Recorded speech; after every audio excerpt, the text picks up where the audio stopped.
stand for the pledge.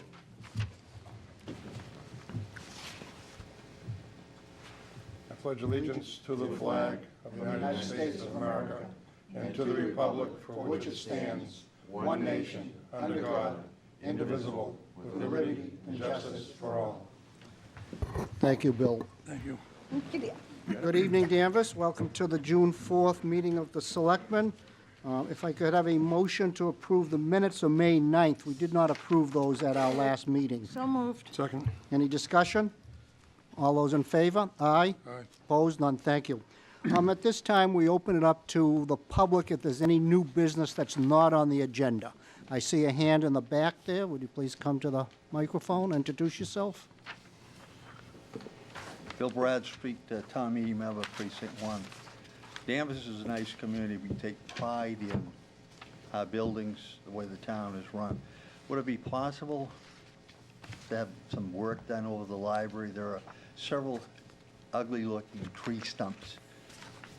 The market's going to be moving over there. We have the concerts, unless there's plans to put some kind of a statue or something, the stumps look out of place.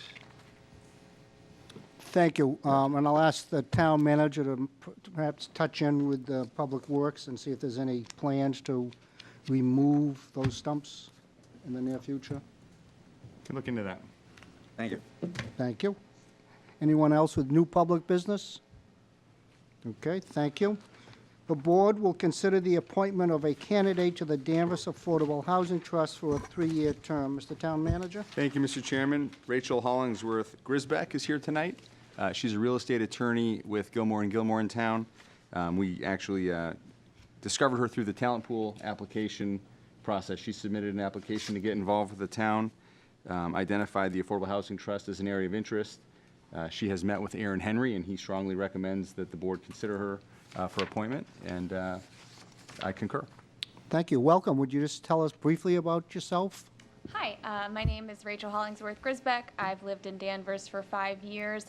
I'm a brand new attorney, a month in, and I work in downtown Danvers for a real estate company, Gilmore & Gilmore. Well, welcome. Thank you. Thank you. So any questions, David? Thank you. Welcome to a new attorney. I'm an old attorney. Thank you. Very old. Diane? Nope, thank you for volunteering. Thank It's you. wonderful.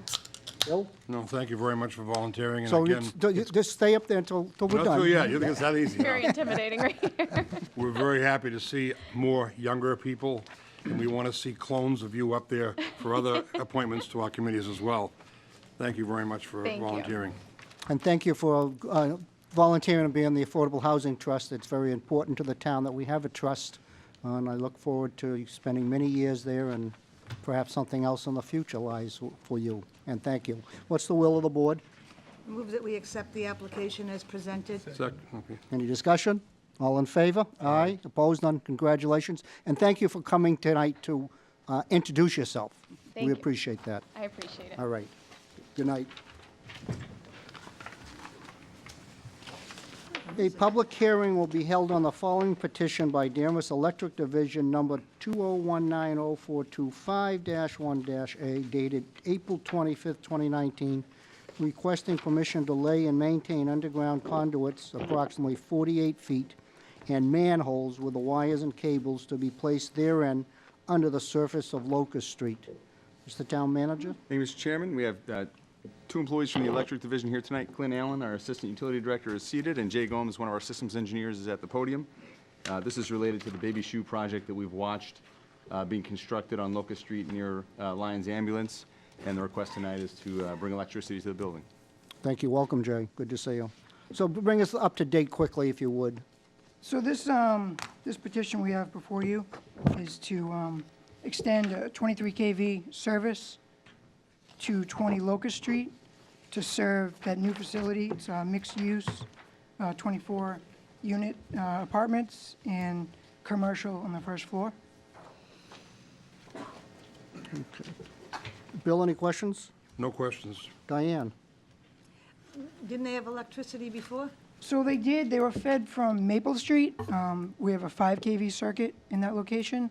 However, due to the increased service size, with the additional apartments, mixed-use space.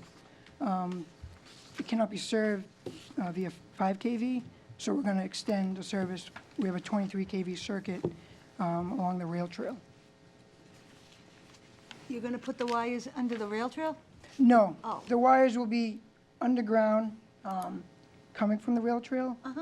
We obtained an easement from 11 Locust Street, which is also the property owner for 20 Locust Street. The parking lot? Exactly, yeah. So we had a full underground construction, fed at 23,000 volts, right to 20 Locust Street. And how much disruption and how long to the intersection there as you're working? So, It's between two intersections. well, it's So just how much crossing disrupt- Locust Street. It's 48 feet. Yep, There's other utility work scheduled in that area. I envision the electric part would probably take 2.5 to 3 days to that's cross. not bad. But there also will be water and sewer and some drain work that will be done. And As it will other be- departments will be taking care of And that. it will be started after the close of school, after June 24th or whatever, or, I believe so, yeah. We're still working to finalize some details. and maybe not have them work at 7 in the morning or 5 at night? Correct. Okay, Yep. great.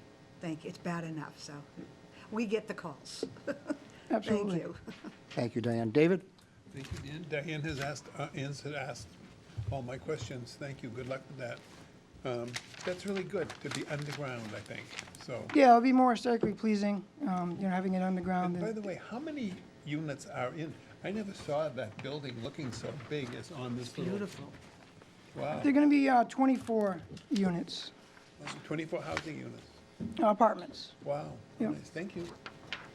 All right. Mr. Gardner, welcome. I don't know if you have any questions for Jay concerning... I looked over the information on file. Very good. This is a public hearing. Are there any comments from the public, please? Direct your questions to the chair, please. Thank you, Mr. Chairman. Matthew Duggan, Town Meeting Member, Precinct 1. Just curious about the funding of this project and if the property that is at 20 Locust will be contributing any funds in support of it. Very reasonable question. Jay, do you have an answer for that? Yes, the property owner at 20 Locust Street will be paying for the transformer, all the underground, conduit and excavation, and additionally, the wire to feed that property will be paid from the property owner. Thank you. Something else, Matthew? Yes, that's great. Thank you very much. That's a pleasant thing to hear. In terms of the trenches across the street, so we often see where over time the temporary patch settles, right? So you end up with like this kind of linear divot in the roadway. So I think it's more related to work that's done by private contractors, but just, it's a busy road, so hopefully the patching, once the excavation is completed, the patching is kind of kept level with the existing asphalt. And I think Jay notes your comment, and I'm sure that DPW will maintain that and monitor it after it settles. Okay, Thank you. Thank you very much. Any other comments from the public? Hearing none, what's the will of the board? I move that we accept the application as presented. Make a motion to close the public hearing. Thank you. Second. All in favor? Aye. Now the motion. Now we're going to move to accept the application as presented. Thank you. Is there a second? Second. Thank you. Any discussion? Hearing none, all those in favor? Aye. Opposed? None? Thank you, Jay, for coming. Thank you, Jay. Thank you. Thank you, Jay. The board will consider the application of True North Ale Company, LLC, 116 Country Road, Ipswich, Mass. Gary Rogers, owner, for eight one-day wine and malt beverage licenses on Wednesdays, July 10, 17, 24, 31, and August 7, 14, 21, and 28, rain dates to be determined, from 6 to 8 at night. for the Danvers Recreation Summer Concert Series on the grounds of the Peabody Institute Library, 15 Sylvan Street. And are you Mr. Rogers? I am actually a fill-in. My name is Nate Allard. I am the events and marketing coordinator at True North. All right, thank you, Nate. Would you tell us what it is you want to do on these Wednesday nights? Yeah, simply we want to pour beer. We believe that music, food trucks, and beer go hand in hand. It's an added experience to the concert. With that being said, safety is our #1 goal. We can't increase brand awareness without it. So yeah. Mr. Clerk, is everything in order? Mr. Chairman, everything is in order. All right. Mr. Trask, questions? Yes. One of the questions I did mention to the town manager ahead of time was, how will you control the sales, and how will you control the area in which the beer stays? Yep. We will have, I'm working with Jen Breaker to have a specific roped-off area where it will be essentially a no alcohol beyond this point, like fenced area, if you will. Tracking sales, you mean like number of Well, sales per person? Or? consumption per person. Yeah. We do that a number of ways. We've had over 200 events now since we've opened in November of 2018. We do that with ID bands that have different numbers of beers. You can essentially like peel off numbers of consumption. We can do it by tab on our like tablet systems, putting in someone's name. There are a various number of ways of doing it. Okay. But, And I know from the previous application that you are tip certified. Yep. All the servers will be tip certified? yes, we're Okay. all tip certified. I'm also crowd control certified, management certified, CPR certified as just an added. In that area, in the roped-in area, will there be your people making sure people don't leave that perimeter? Yes, yep. Between signage and myself as management and my servers, there'll be a mix that it should be difficult to not understand that you Okay. can't go beyond the point. And knowing the concert series and the people who go, you're gonna find that there are people who have, it's like church, that's their pew. They have an area that they like to sit. Some of it's gonna be inside this and may not be consuming alcohol. And I presume that's okay with you, they. Of course, yeah. There's a couple of benches and, trees, people, that's where they go. Yeah. So, okay, Our biggest thing is that we're a family-friendly brewery and tap room, so yeah, all walks of life. Whether you like beer or not, we're happy to see you. all right. Thank you very much. That's all the questions I have, Mr. Chairman. Thank you. Bill? Will it be an inconvenience to you to card all the participants? Not at all. We're planning on doing that. Because I think that's very important for an outdoor venue like this. It's not in a controlled environment.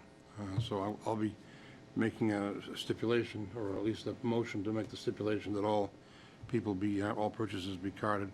Yeah. Other than that, I wish you good luck. Perfect, thank you. Diane? I like your job. What a great job you have, the event It's fun, yeah. going around and serving beer. I think this is great as I travel. Food trucks now have become very popular at venues. If you go up to the fish the fish celebration up in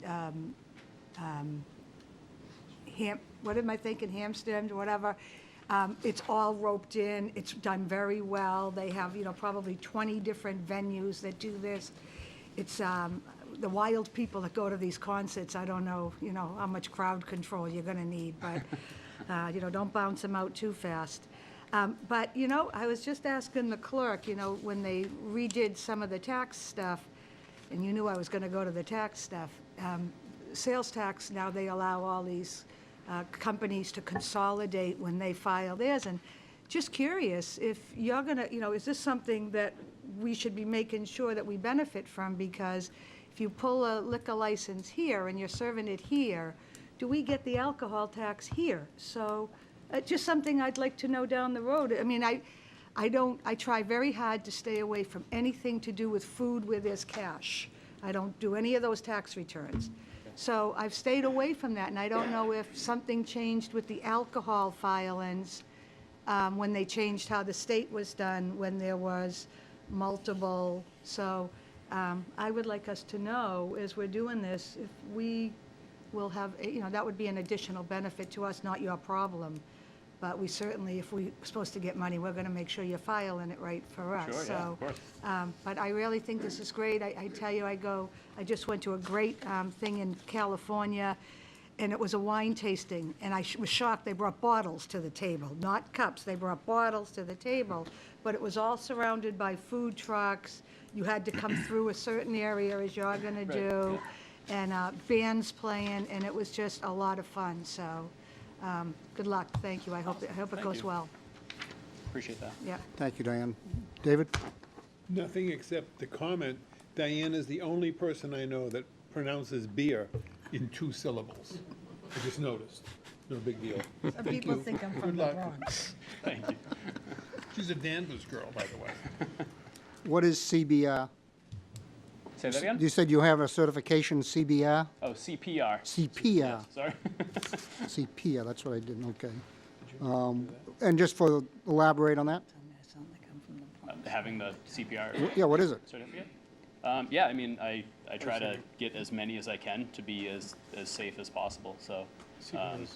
I'm asking the applicant what that means, so the people at home know what that is. What does it stand for, CPR? Is that an acronym? Cardiopulmonary resuscitation, I believe. It is, right. Yeah, So it's a medical term. correct, yeah. Correct. Yep, Thank you. yeah, okay. Your map. I have a map here, and it has a green area to be licensed and a black area. So Nate hasn't had the luxury of seeing that. I asked Jan to prepare that tonight, just so the board would have some reference in terms of the building location and where. Where will the trucks be parked? Within- Inside the green area? Within the green, Not within the on- green area. Not on your the map. street? No, not on the streets. Okay, all And oriented toward the concert. Okay, thank you. Yep. Do you serve red ale? Not currently. Not currently, all right. I'm not too sure I'll participate. Is that a requirement? No, it's not a request. What's the will of the board? Mr. Chairman, just Yep, when, right. a motion is made, rain dates TBD seem very open-ended. I know that the concert series, the rain dates, if there's a rain date on these dates, which are all on Monday, the rain date is the following day, the Tuesdays. So I think if we lock that down to say rain date Tuesdays. Wednesday. These are No, Wednesday, no. this is a Wednesday. Oh, these are Wednesdays, then These it's, are then it's Wednesdays. Thursday. It's always the day after. So the rain dates, okay, so Would in be the the day motion, the rain after. date will be the day after Sure. of that given week, and not the following week. The following week is another date that they have. Right, and we're only granting 8. Yeah. Yes. Okay, thank you. Who wants to make the motion? Make a motion as presented with the addition that all participants be carded for identification. And the TBD be the next night, rain date be the next night. I wouldn't want to put that in there because it may be something Might other than rain that. twice. If it rains twice, 2 days in a row, it might be Friday. I'd rather But make they it. don't do that. So I'm very familiar with the concert series, and they always do, being a participant in them, if you don't play one night, you get the next night, and that's that. They don't extend into the other Fridays, or it's either Monday and Tuesday, or Wednesday and Thursday. So, if you want to make your motion, I'll make an amendment to it. Mr. Chairman, I move we accept the motion, we go with the motion with the amendment that the rain date TBD is the following evening, if there's a rain date. Any questions from other members of the board? Well, I haven't heard a second yet. Yeah, no, neither have I. All right? Is there a second? Second. Second, okay. Discussion, or Gardner? You're so sure that the rain date's gonna be the next day, I'm positive that's the way they run the concert series. or they cancel? Or they cancel. If a event doesn't happen on Wednesday and is also rained out on Thursday, they cancel it. All right, They are you aware of that? I'm happy to do, Well, he's Whichever. telling us that's what it is. Are you aware of it? So now you're aware of it. I'm not, but I'm able to do that. Okay. So, Bill, do you want to allow the amendment, or do you want me to get a separate Go ahead. vote on It's it? already been accepted. I mean, it's already been seconded. Right. So all those in favor of the motion as amended? Well, What? so I didn't even hear Bill's get seconded. So what is the motion? The motion was to accept the application as presented with the added caveat that all participants be carded for identification. So now we Is just. there a second? Is that, I I didn't, seconded for purposes of discussion Okay. or for any other purpose. And Gardner's motion was to nail in the rain dates. And David seconded that motion. So we have an amended a motion. All in favor? no, Nope. so I'd like to speak to it. Okay, oh, sure. So I happen to have an 83-year-old parents that get very disturbed when they're asked for a license to have something to drink. I think that's a little, and the average age of who's going to these concerts, on the whole, is not high school kids. So, you know, I think they have pretty good rules in place for, I don't know, if somebody is less than 40 or something, but I got to tell you, a couple of times when my stepfather's been told to pull out his license because everybody's got it, and that's who's there, and they might go in for a beer. I find that ridiculous at a concert. So I'd like to hear something a little more reasonable, maybe what I think the rules, when you read them, when you go in, says if someone looks less than 30, I think it says, something like that. But I can't see you carding an 83-year-old person that's take them a half hour to, no offense to anybody, but it'd take them a half hour to get the wallet out, to get the card, and that's why he got so upset. It was a pain in the neck for him, so. So let me ask, if I may, Diane, what is your typical policy at a given event? Usually at events I card. Yeah. You card ask for everybody. ID, yeah. Okay? I feel if Fenway Park, Gillette Stadium, Boston Garden, all card for everyone, these public venues could be done as well. I would think that they'd consider it It's typically safer on our end. too. yeah, I was, this week, I observed one of our liquor licenses who was supposed to card people, be very nonchalant, and I thought failing to card, they claimed they did. But I just think it's, there's too much of a chance of younger people getting it when they shouldn't. And I'll stick by it. If it doesn't pass, it's fine. I agree with Bill. We ask no less of Stop and Shop. We ask no less of the other businesses in town who serve alcohol, and they all express the same thing. It's a more of a protection to them than anything else. Yeah, If but they that's card their everybody, choice. then they have no issues. Right. So we have a motion, we have a second. Any other discussion, comments? All in favor? Aye. Opposed? Thank you. Thank you. Good luck. A public hearing will be held on the application of Joseph Fit? Fiffit? Thank you. You skipped one. I did. I'm sorry, excuse me. The board will consider the application of Ipswich Ale Brewery. This is brewery night. 2 Brewery Place, Ipswich, Mass. Pamela Crum, event manager, for a one-day wine and malt beverage license on Sunday, June 30th, 3 to 7, to benefit the Pan Mass Challenge at Danvers Indoor Sports, 150 Andover Street. Is everything in order, Mr. Clerk? Mr. Chairman, everything is in order. Thank you. Is somebody here to speak to this? Please go to the...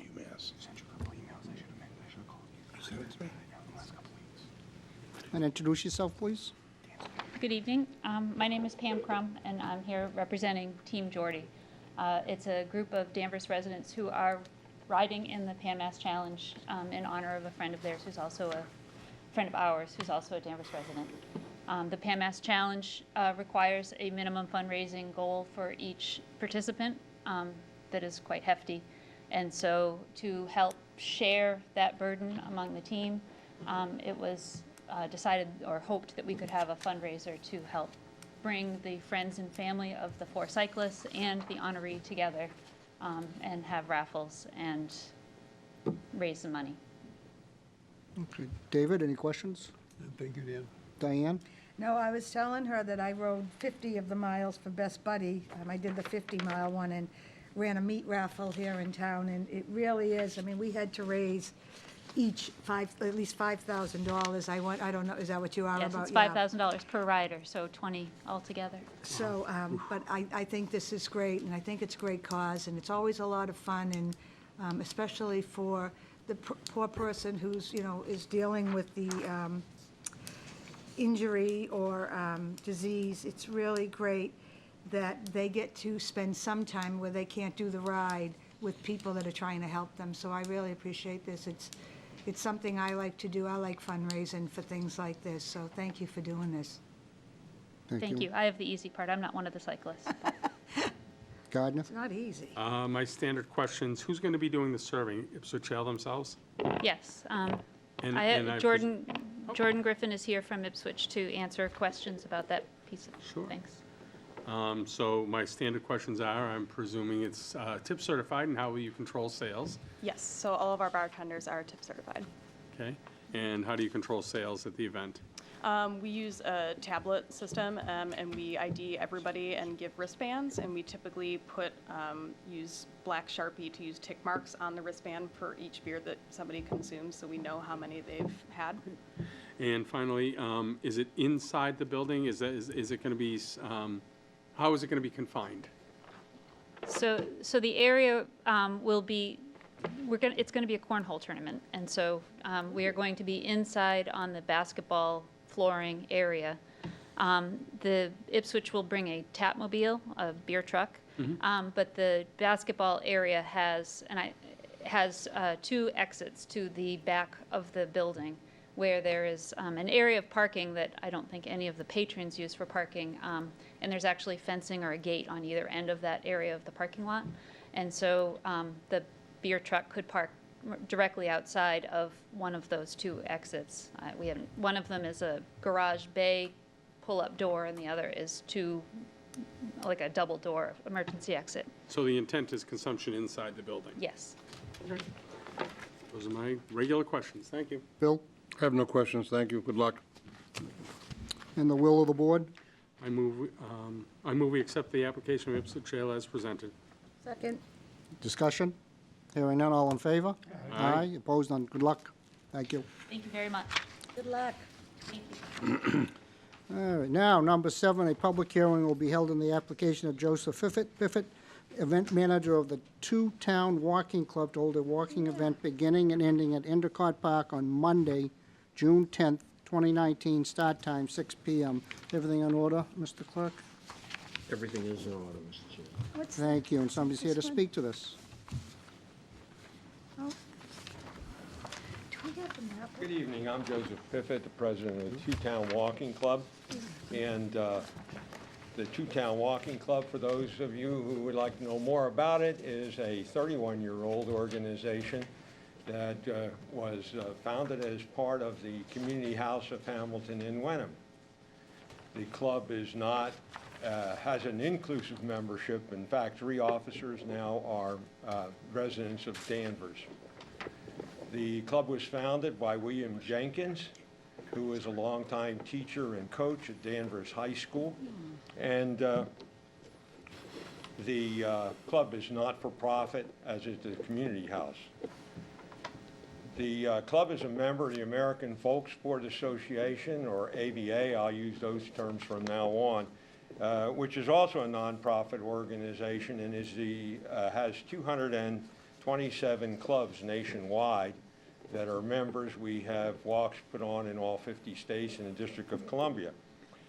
The AVA itself is the American representative in the International Federation of Popular Sports, which has over 40 national members on 5 continents. The theme of the convention, the AVA has a convention every 2 years. They have to elect officers then. And the theme is walking through history. The Empire State Capitol Volksporters, who are in the New area of New York, agreed to help put it on for the AVA, and they requested us to put a walk on in Danvers.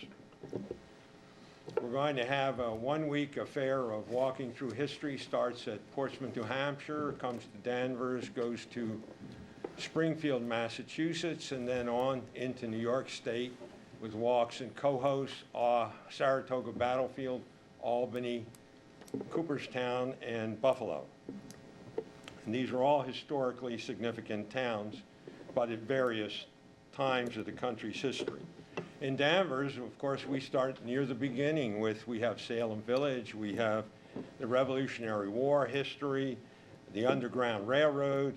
We can get on to shoemaking with Mrs. Day's shoes, even Crayola crayons. I mentioned that to someone, and that's what they focused on. Glen Magna Gardens, those beautiful gardens, will be on the walk.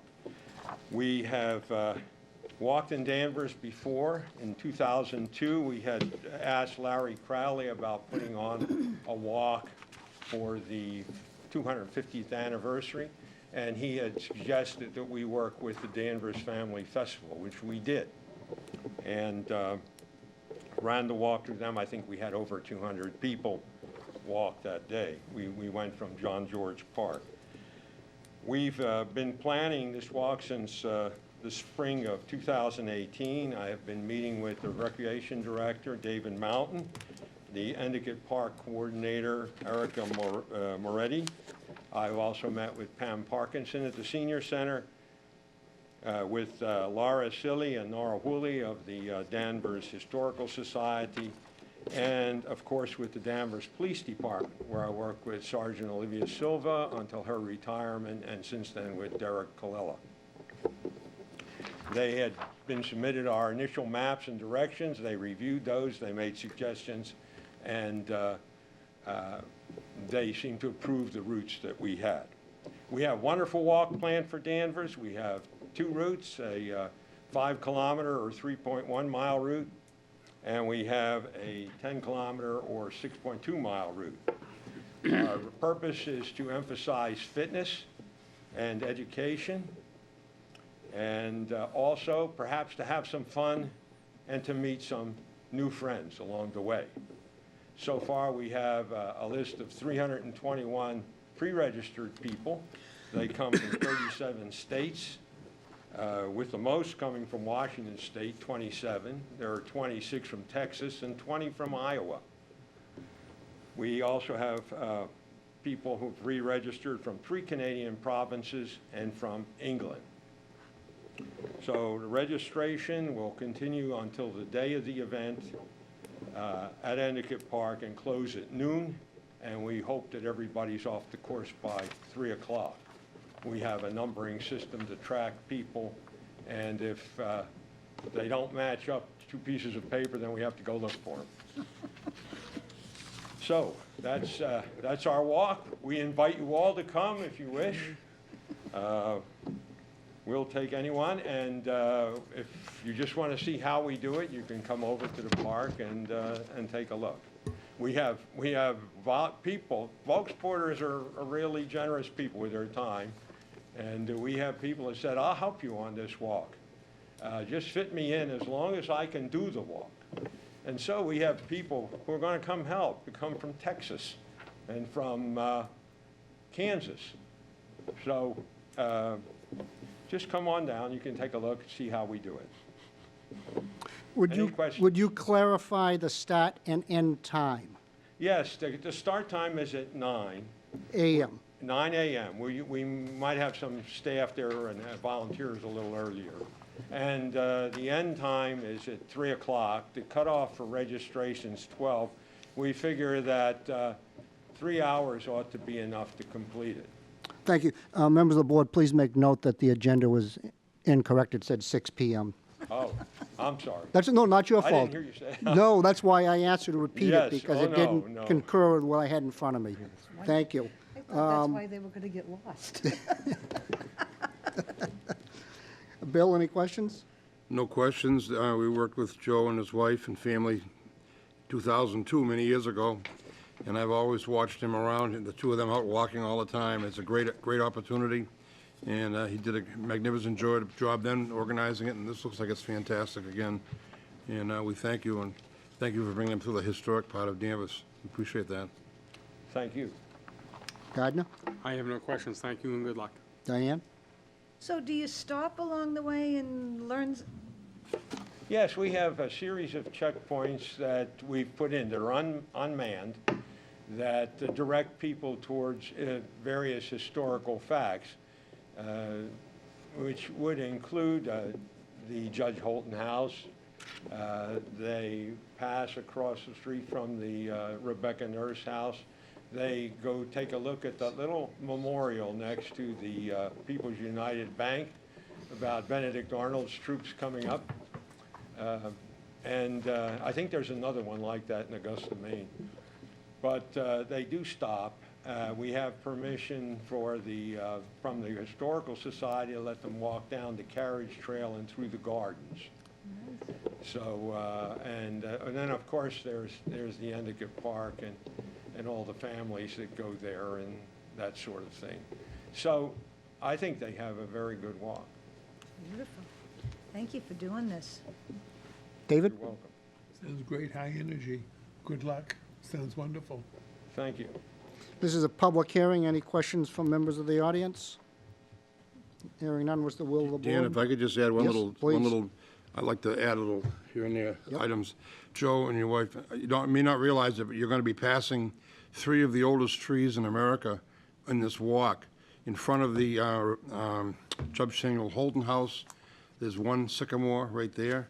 And in front of the corner of Hobart and Center Street, 199 Hobart, there's 2 of them there. Those trees were brought to Danvers in 1776, I believe, by Samuel Holton when he was a member of the First Continental Congress and planted at that location. They're kind of unique and they're very historic. This is about as far north as sycamores can grow. They haven't grown as big as they would if they were in Virginia, but they're still pretty massive trees, and they've been saved for over 200 years. Yes. Just a little piece of trivia. Thank you for that comment. Mr. Chairman, I move we close the public hearing. Second. All in favor? Aye. Aye. Opposed? None. Thank you. What's the will of the board? Mr. Chairman, I move we accept the application as presented. Second. Any comments? Nope. All in favor? Aye. Aye. Opposed? None. Thank you very much, and thanks for the detailed description of what you're doing, and good luck. Thank you. If the board is in agreement, I'd like to take number 9 and 8 and swap them, and do number 9 first. Very quiet Is that most of okay? the time. So number 9 is the board will review a draft of the Danvers Financial Policy Guidelines. Mr. Town Manager? Thank you, Mr. Chairman. I'm joined tonight by Rodney Conley, our Director of Administration and Finance. And we have several members of the Finance Committee in the audience tonight. The Chair, C.R. Lyons, and Paul Pollack are both here tonight. With your permission, I had asked the Chair if we could reverse the order of these 2 items. I think the first item is going to be a much quicker discussion, and we'll offer a little context leading into the second item. So you should have received on Friday a draft document labeled Financial Policy Guidelines dated June 4th. This is a document that I had asked Rodney to pull together with help from staff a little over a month ago. Joe Collins, Jill Summit, Corey Grace, Steve Poulis, Susan Little in our retirement office, Jamie Colon, our assistant town accountant, all participated in the creation of this document. And what it is, sort of more than anything else, is an area where we can consolidate all of the best practices, whether written policy or informal practice, in one document that we can use to kind of tell the story in terms of how we approach financial management in the town of Danvers. The vast majority of what's in this booklet is not new, not a change in direction in policy.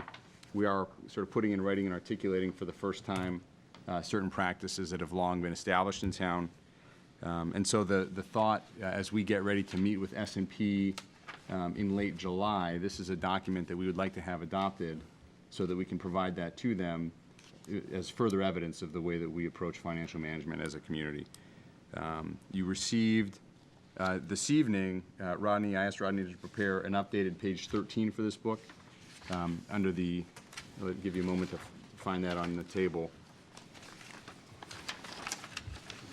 In the last section of that one-page handout that Rodney provided tonight, in the OPEB funding strategy section, we left out an important sentence that we've discussed in various budget hearings, but we wanted to make sure that we explicitly stated here, which is that toward the end of that paragraph, it says, once the town fully funds its pension obligation in 2035, the funding source can be transitioned to reducing the OPEB liability. As you'll recall from the audit last year, our current OPEB liability is close to $190 million. By adding this sentence, what it gives us the opportunity to do when we have our next actuarial evaluation done is point to that, and when the actuaries are calculating the way out years in terms of our liability, that can be applied toward the liability and should offer some positive movement in terms of the unfunded liability. So it's a strategy we've been talking about, but we had left it out of the first draft and we wanted to put it in explicitly. And I think with that, so again, the goal was to get a draft before the board for this meeting, and Ronnie and I would be happy to try to answer any questions that you may have about this draft, with the idea that we could come back on the 18th, incorporate any changes or address any questions you may have, and request that the board consider adoption at that point. Okay, so Diane, are you ready for questions? No, I just don't see that sentence, so I need Oh, it's help. on this section, it's on a separate page that was given to us. Oh, that's why I don't see it. Right. It's the third full line up from the bottom of that page.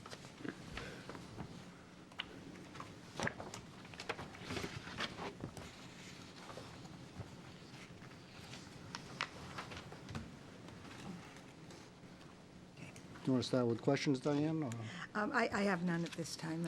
Okay, no comments? Comments? Yeah? I won't have any comments till we do the financial presentation. This is still a draft, so should we make any adjustments, they would go together, but, Okay, we've good. okayed this Yep. before, and, Gardner? I appreciate consolidating everything into one document. I really appreciate the discussion, especially after town meeting and the comments and discussion that went on there, discussing enterprise funds versus reserve funds and fund balances, because there are true, and free cash as well, there are true accounting principles that are applied. People tend to think that, it's just in this bucket and just in that bucket, and that's just a label we give it, when it's actually not. There's accounting principles that are behind all of those various designations, and how they can, shifting from one to the other can offer unintended consequences. But I'll continue to go through this with a little more granularity, but I think it was a great draft to start and pull everything together. And thank the team that did it for doing it. Thank you. Bill? I just think it's going to be a really good document, and there aren't many people in the town that have a true understanding of the financial workings of the town in detail, and this just gives everyone an opportunity to see it codified right in front of us, all brought together. A lot of it in the past has been brought together by years of experience, and this is much better. I'm very impressed with what I've seen so far. I have to admit, I have not read through the whole thing, but I did look through it, and I think it's a great direction. I'm encouraged to support it as it gets progressing through the system. Thank you. David? I'm one of the least informed on the board as far as the financial workings of our government, and I already see things in here. Isn't that interesting? So I'll pay good attention and make good use of this. It looks like a very professional product. So the intent is to perhaps approve this for first reading tonight, but a formal adoption would be at our next meeting. So we have time to review as well as hear the presentation on the financial piece tonight. Thank you. Okay, so I think that's kind of the goal. And I will say that my questions, we can delve into them with a presentation, but I still have trouble wrapping my head around fund balances of 8 to 12% of the operating budget, and our free cash goal of not less than 1%. But we'll hear from Rodney, I'm sure, and the town manager in the financial presentation. And I have some comments about what other communities do, because we do have 10 communities or 9 communities that we look at as comparison. So I'll save that for the next part of this presentation tonight. But I think I'd like the board perhaps to make a motion to approve this for a first reading with a formal adoption, hopefully at our next meeting. I can, and I'll make that motion. I would ask a question, though. And this kind of has come up in relation to the liquor license policy/guidelines. Is this a policy or is it a guideline? Is it to say that the application is absolute, or that this is the direction we move in and there's always that wiggle room? So it says policy guidelines, Guidelines. so, But so, I just want to make sure, all good intent goes into this, but there's always opportunity where for the right reasons at the right time, we may not apply strictly some policy in here and say, and, you know, I would want the latitude. I think you want to read it in depth and come back with those questions at the next, I mean, my feeling is that these are policy guidelines are going to be presented to Standard & Poor, and they're going to expect us to follow these guidelines. Am I right, Mr. Town Manager? Yeah, and I think that it's a combination of both. I mean, we do have a series of formal policies that have been adopted by the town, which are explained in this document. Some of the other sections are truly just guidelines that direct our work and the recommendations we make to this board. So the title of this document is actually something that's come out of DLS at the state, so we're pretty comfortable calling it policy guidelines, but I can see that Rodney would like to add a little color to my commentary. No, I would just agree that some of them are more just goals and objectives and guidelines we'd like to stay within, but obviously the ones that refer to Mass General Law we don't have wiggle room on those. And then the other comment I would have is, when we do the budget, as we start the budget season, usually in the fall, we do a budgetary guideline that includes input from the schools and the libraries. And is this something that we would engage them, or at least bounce this off of them in the event that, especially with school accounting principles, may So, collide? my thought there, and the town manager can correct me, the Board of Selectmen set the financial policies. I think that's correct, and I think what we're Period. talking about here is not specific strategies, and it's, in the introduction, it'll talk a little bit about that, what we're talking about here is not, we're not determining the explicit strategies and techniques, we're talking about broad guideline in terms of how we approach this. So the budget policy that's reviewed by the school committee and library trustees will still happen each year, and I think that's a separate, that's more focused. This was written to be sort of broad. You'll note throughout this document, we don't offer a lot of current balances of any particular area, because we want this to be a document that can withstand, certainly it'll need to be updated as we move forward, but this is sort of separate from the presentation we're going to get to next, which is a very specific snapshot in time in terms of where we are and where we've been and where we're going. This is broader policy, and really, you know, I think offers a level of to the point that Selectman Clark made. Anybody who wants to pick this up and read it will have a pretty good idea of how the town approaches its financial management, and more importantly, it offers a pretty clear message to the rating agencies that we know what we're doing. We've always used the term, you know, if Rodney and I were hit by buses tomorrow, I've been told recently we should stop using that analogy and start using if we were to win the lottery and leave. But the idea is that there's something in place that will offer folks who come after us the ability to learn quickly what the approach and guidelines have been for the town. And again, everything we've been doing for the last 10 years has been to get us to a AAA bond rating.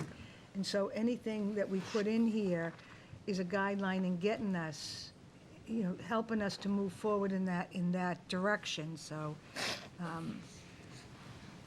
guideline policy showing this to the rating, to me, it's, you know, it's a guideline in how to get better debt rates. That's exactly what it is. So sort of what we've been asking the town manager and the finance directors to do for the last 10 years. And we would ask if there, as you read this, and if you have questions and you want to direct those to me and Rodney in the interim, if there, you know, we can send out a track changes version of this for the next meeting. So if there are adjustments to be made ahead of time, you'll be able to see clearly what those are. But we'd welcome any, you know, can email us any questions you have in the in-between, and we'll look forward to reviewing it again with you on the 18th. One observation I have is, and I agree with Gardner on this, we had the problem with the alcohol guidelines versus policy back about 10 years ago, I think, it was when I think Dan and Gardner and I were on the board with other members, and it was held out that this wasn't a policy, it was just guidelines. And I think almost using the word policy guidelines is almost an oxymoron. I don't really understand why you've got both words there, because a policy may or may not be a guideline. Guideline is much, I think, more looser and not as strict as a policy is. So do you want a policy, or do you want just a loose guideline? We can, I'm going to jump in, and Ronnie will probably say something different from what I'm about to say. Much of what we do requires votes of the town meeting anyway, so to that extent, much of the policy this board sets is non-binding insofar as you need a town meeting vote to do what we set out to do. So I think it's semantics to a certain extent. I wouldn't necessarily draw a clean line between this and the liquor regulations, but we can chew on some alternate titles if that's something the board is interested in. Well, a lot of these already have, this is the policy. And I think if you note that, where it's policy, well, no, it says policy guidelines. If you note that it's a policy versus a guideline in some of these cases, for example, on page 8, I'm sorry, page, I lost it. Page, I had it right here, there are a couple of examples. On page 11, grant management guidelines. If you just say the policy of the town is, and in other cases where it's less strident, to say the guideline of the town is. But that's just a suggestion, and I'll make that when I do my edits. Well, it does say policy guidelines here on page 11. That ends, it's not policy, it adds, is it a policy that we're gonna adhere to, or is it a guideline that's a framework for us? But I'll make that, I've made the point, and you can decide if you wanna think about it. Some of these, I think, really do define policy. 15, to page 15, cash collections, the policy is, bing, bing, bing, bing, bing. But we'll decide. I made my point. But tax collection is set by the state. So, okay. Any other comments? No, I make the motion that this be accepted as a draft for reading and consideration. Thank you. Is there a second? Second. Discussion? All those in favor? Aye. Aye, opposed, none, thank you. All right. Number 8, the board will hear a financial update by Finance Director Rodney Conley and Town Manager Steve Bartha. Thank you, Mr. Chairman. I think Rodney has the clicker. I'm going to warm up the crowd tonight and then hand the presentation over to Rodney. But thank you for giving us some time to walk through the PowerPoint you should have received in your packets last Friday. This presentation is really a continuation of the conversation we started in October at our financial summit that we continued in December and January when we were discussing the town meeting for the Smith School and starting to discuss our financing options for that, and more recently during the budget and warrant process. This is really, this is an attempt to take some big picture and long-term issues and put them into context tonight.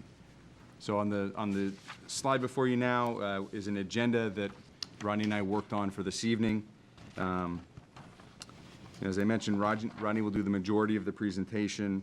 I think both of us are happy to answer questions throughout the presentation as they occur, and then participate to the extent that that's helpful in any discussion that follows.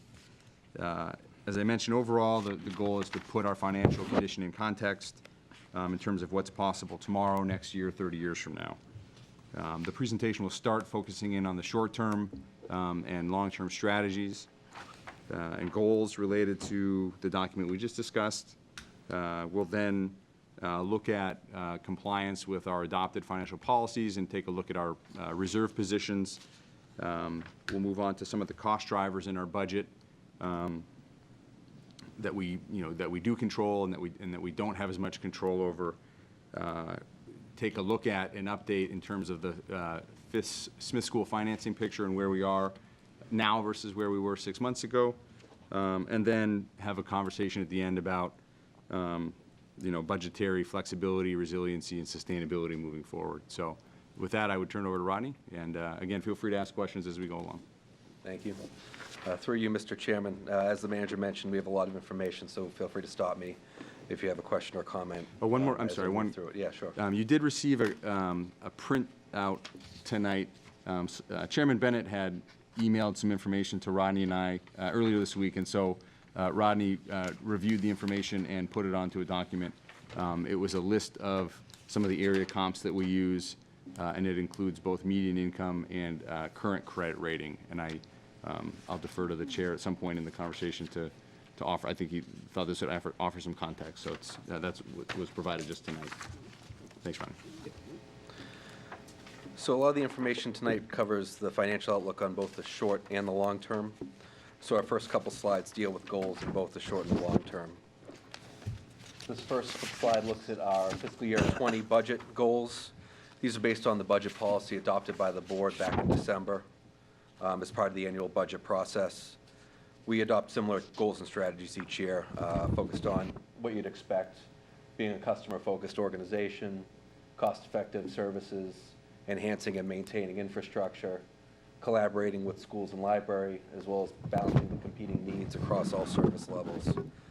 The next slide delves into more of our long-term goals and strategies.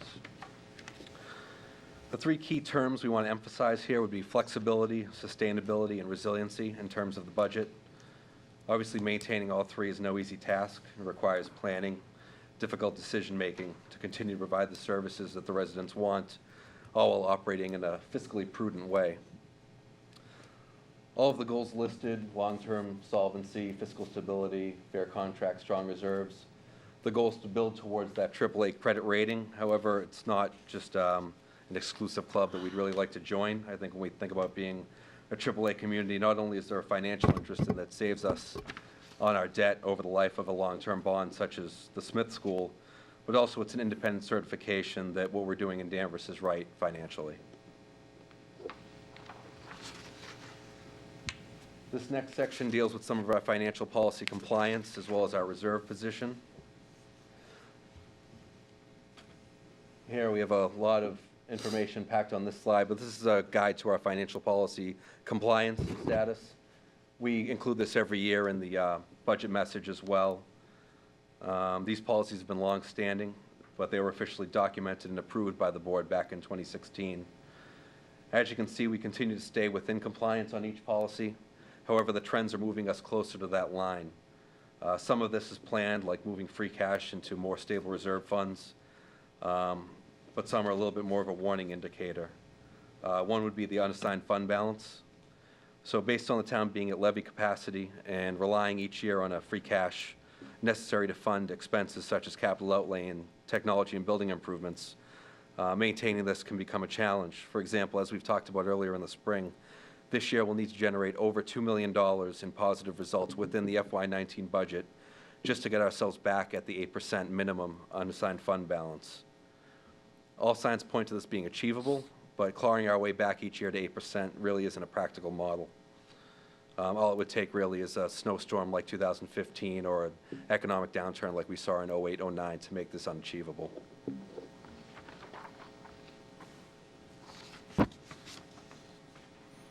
So here we delve a little bit deeper into unassigned fund balance.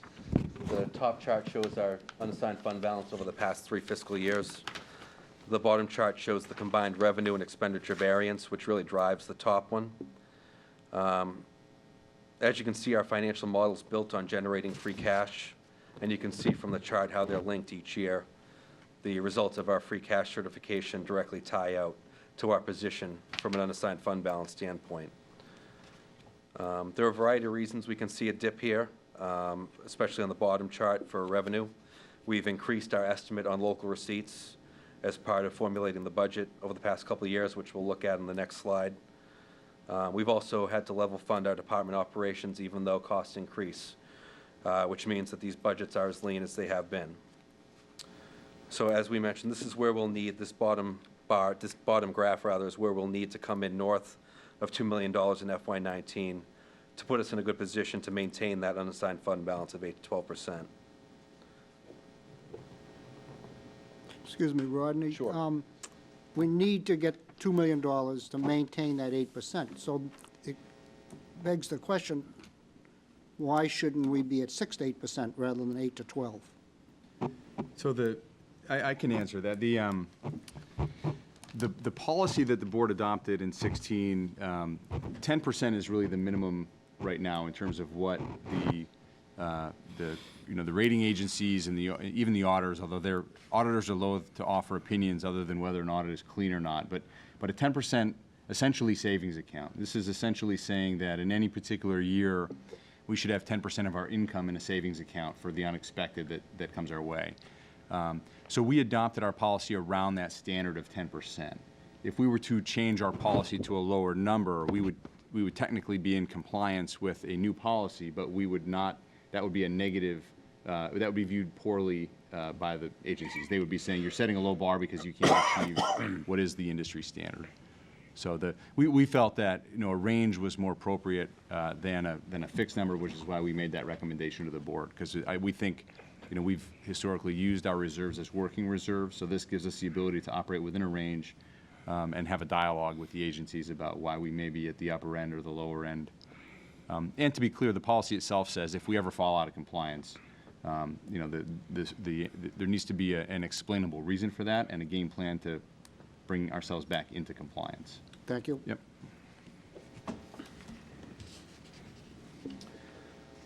This next slide focuses on the correlation of the previous slide with local receipts. Here we see our trends over the past few years. The approach of estimating local receipts ultra-conservatively has generally contributed to a great free cash number each year, which we've in turn used to fund capital outlay, OPEB, warrant articles, and other areas that perhaps could be budgeted within the levy to maintain more stability. However, as Prop 2.5 constraints continue, there'll be a greater reliance on increasing the estimation of the local receipts to offset some of the budget drivers, which we're going to talk about a little bit later. In a zero-sum game, this essentially reduces the free cash. So the state's Division of Local Services recommends communities generate 3 to 5% in free cash each year. That's something we historically do here in Danvers.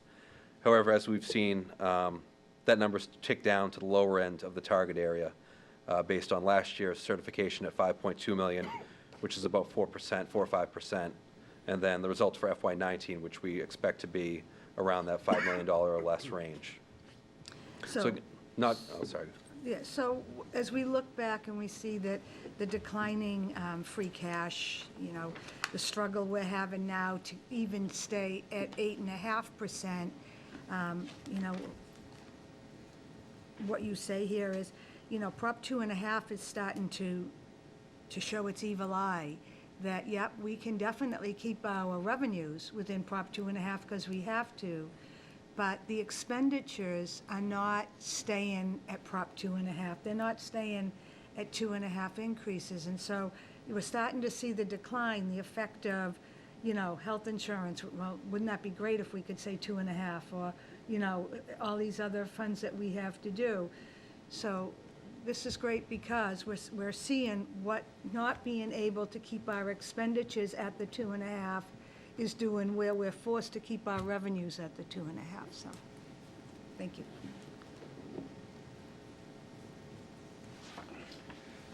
So this next slide looks at our two stabilization funds, the school construction stabilization and the general stabilization.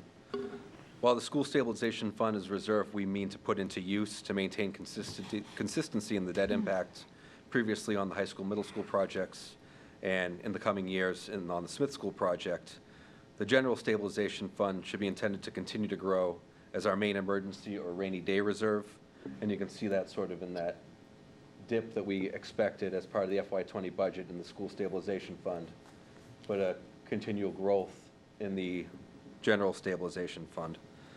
I believe the long-term plan would be to wind down the school stabilization fund as part of financing the Smith School, and then continue to build the general stabilization fund as our one primary reserve, and to really guard us and put us in a better position to maintain that 8% minimum threshold in unassigned fund balance. Based on the appropriation at town meeting, we're projecting to end 2020 with a little over $3 million in general stabilization. That represents about 2.9% of our operating budget. In our financial policy guidelines, we mention a target of 8 to 10% of an operating budget, which is pretty standard based on GFOA and ICMA recommendations. And by doing that, they don't look unfavorably on us that the construction stabilization has now outlived its necessity, and by moving increasing just the general stabilization, we will actually show, we'll have less, what do they call it now? I'm drawing a blank. Sorry, guys. Less assigned and Less more assigned, right. unassigned, which is what they prefer. Which is what they prefer, so, thank you. The next section goes into cost containment and some of our bigger budget drivers. First, the good news, low taxes and happy customers. So this is courtesy of the DOR. We see the average single-family tax bill for the communities we benchmark ourselves against each year as part of our financial summit. It should be noted this average tax bill is a composite of many decisions over a long period of time that builds to this benchmark in each of the selected communities. As you can see, Danvers is on the lower half with an average tax bill in FY19 of $6,219. That's not the only victory on this slide. As you see in the box below from our 2017 citizen survey, more than 95% of residents reported the overall quality of life in the town is excellent or good.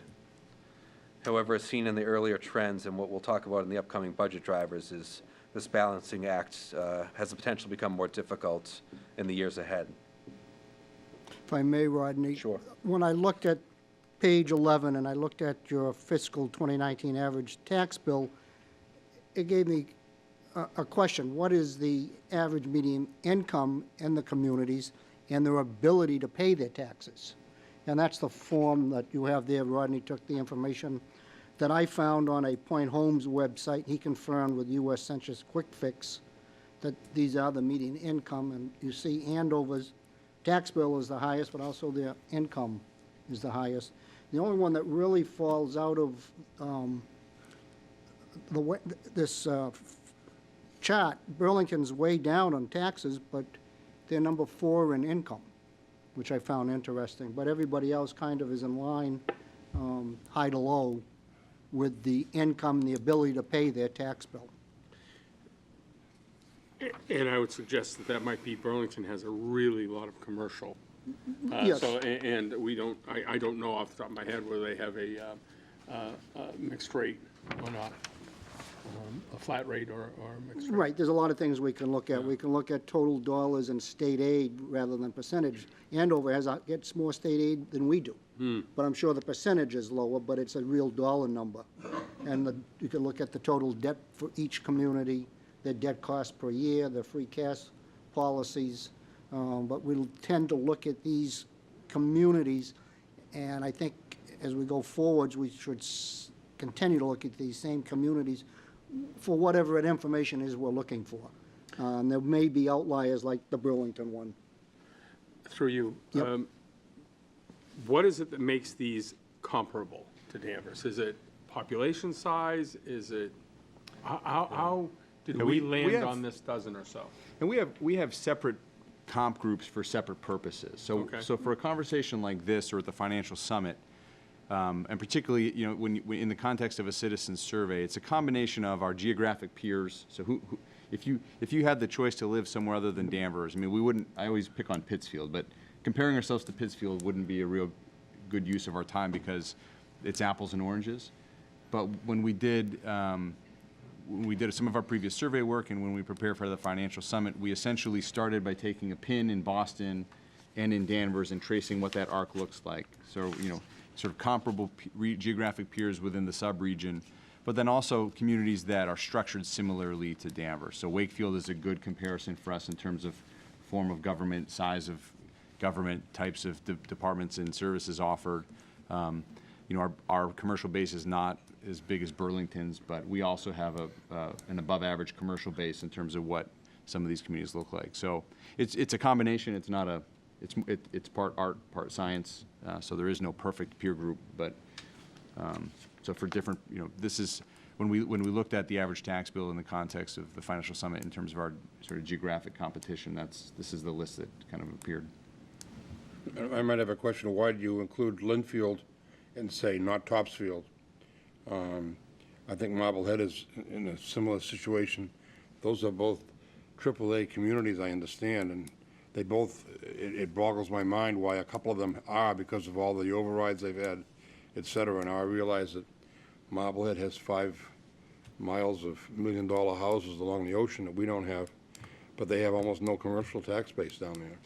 Well, overrides do not go against you when you're going for a triple A. They actually go in, that's not true.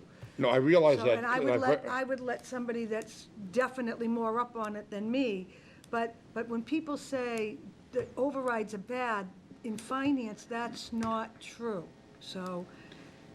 And that was a misleading of to some of us where we thought that it was true until Right. relatively recently. And I'd like to see, because certainly this town has the anathema towards any kind of override. Well, I know, but I just want to make sure that we give accurate information because, you know, again, ever since I can remember on FinCom, all we ever wanted was AAA, and that's, I think we've done a heck of a job working our way there, so. Now, if I could, go ahead. I was just going to say, ask Rodney, confirm, when I looked at the Moody's site, they listed 5 criteria, what they look at for credit rating. One was ability to pay, which is your median income, and 2, willingness to tax. Yep. Am I And correct? that's where And that's where we have an Says issue, everyone's because we don't have a willingness to tax. We couldn't pass the CPA. Right? Nobody wants to hear about debt exclusion. That's a criteria that we'll have a tough time overcoming. Am I correct? Correct. I think if you were passing budget overrides year over year and they viewed it as poor financial management, that'd be one thing. But your ability to pay through an override or a debt exclusion generally is seen as a positive, that the community has an appetite and a willingness to pay for whatever needs arise in the community. And I would offer, that's absolutely correct. And I think that the key point would be if the rating, there isn't a pass-fail in their terms. So they're looking at your historic budget performance, your financial management, the local economy, your financial policies, your debt. They're looking at a whole host of factors. And there's no question that affluence can compensate for a lot of flaws elsewhere. So ability to pay is important. Willingness to pay. So if a budget override were approved by a community to pay for 15% wage increases for teachers and police, there's no credit to be given for that because the rating agency is going to say that is not sustainable and it doesn't make any sense. But if a community's choice was to pull back on police services or approve a budget override to maintain public safety services, and a community voted to reduce police services, that would be a negative reason in terms of avoiding. That would be an unwillingness to pay for what they would deem a core service. And so it's not pass-fail and it's not right-wrong. There's art to it in terms of how they evaluate each community. And I think, kind of circling back to the list from Chairman Bennett, I think Danvers has done almost all that it can outside of the median income. I think when you look at, with a median income of $79,000 and being one step away from AAA, that's unusual. So that, the town has been doing it right for a long time, and so we're each year we go to battle with them to try to figure out what the magic bullet will be. Thank you. So moving into this next slide, we take a look at some cost containment, particularly in the area of long-term salary costs. We've seen this in our financial summit presentation as well. It's worth pointing out that there's a similar percentage of the budget occupied by salary and wages in 2018 as there was in FY13 and as there was in FY08. It shows that management and labor both realize that Danvers must operate within its fiscal means, and you can see the results of collective bargaining that results in fair and reasonable increases that fall within the overall budget picture. The number of employees has also remained remarkably consistent over that 10-year period, even while population numbers, as you can see on the chart on the table, have increased. This has resulted in a declining employee per resident metric over the 10-year period. One of the reasons this is manageable is the consistent efforts of the town of Danvers employees to continue to go above and beyond, which we'll show in the next slide. This graph and table, I would say, show that one of the major cost drivers that the town has control over, its personnel, has been relatively stable over multiple years in the town. And just for context here, I think we look at 75 cents out of every tax dollar in Danvers goes toward the people who provide the services. So the other 25% are for kind of everything else, equipment, materials, utilities, things like that. So when we talk about services, we're really talking about people, police officers, public works employees, teachers, that sort of thing.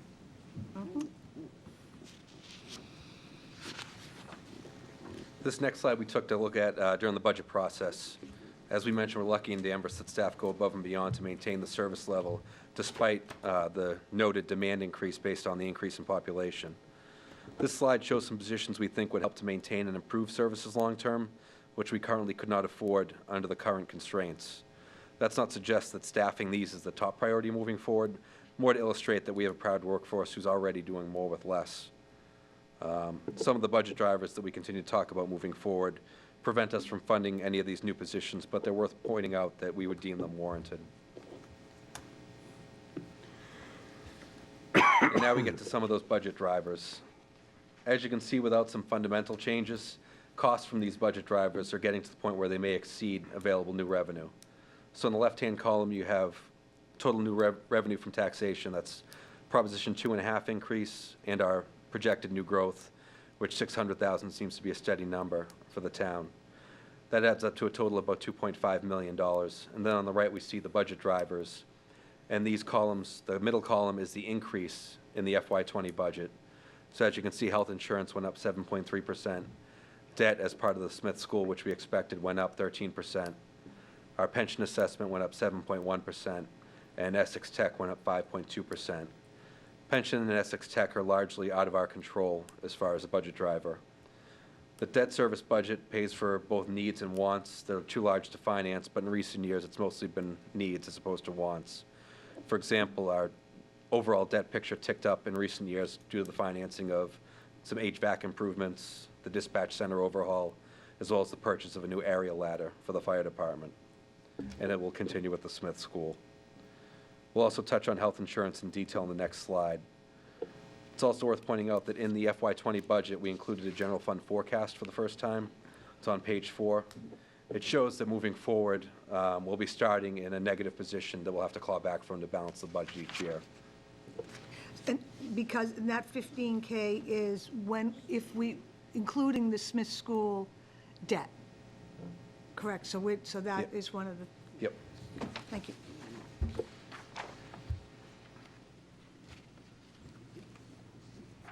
I mean, that's dangerously close. And how do they look at that when we talk about only being 15,000 away? Is that a factor at all? I think it becomes a factor only if there's, if they're seeing services reduced. I mean, if you're at the levy but you're maintaining services, I don't think it's a knock against us.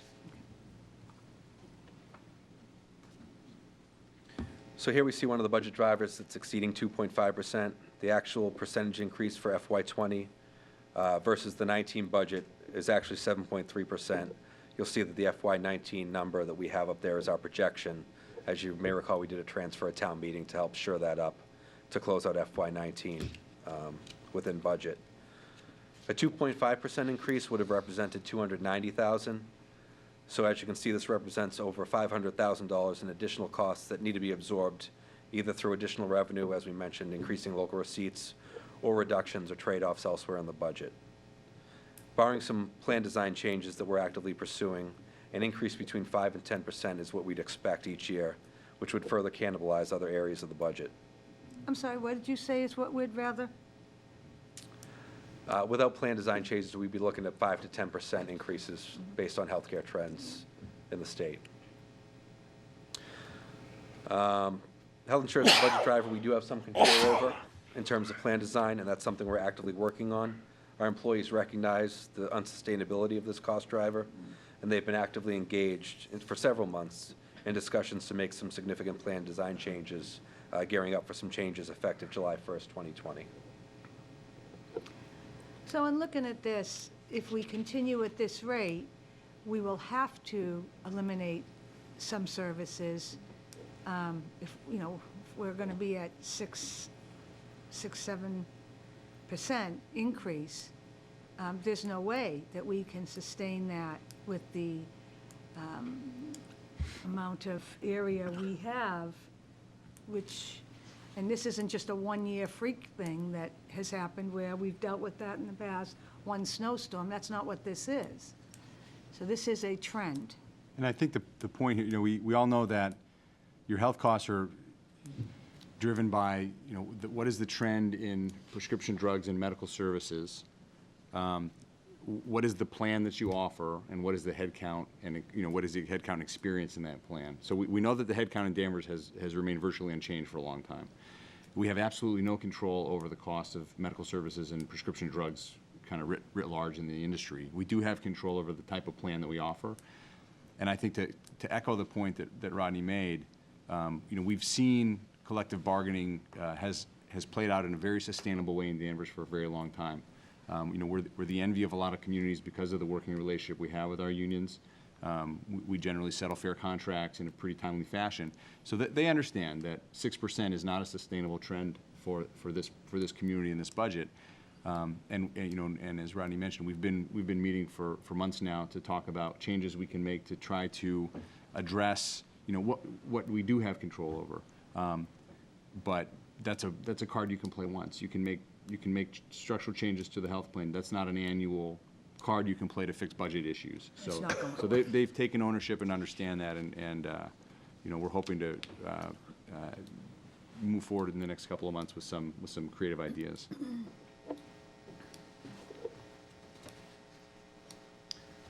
The next cost driver is pensions. The schedule shown comes straight from our actuarial valuation that was prepared on January 1st, 2018 by our actuary KMS.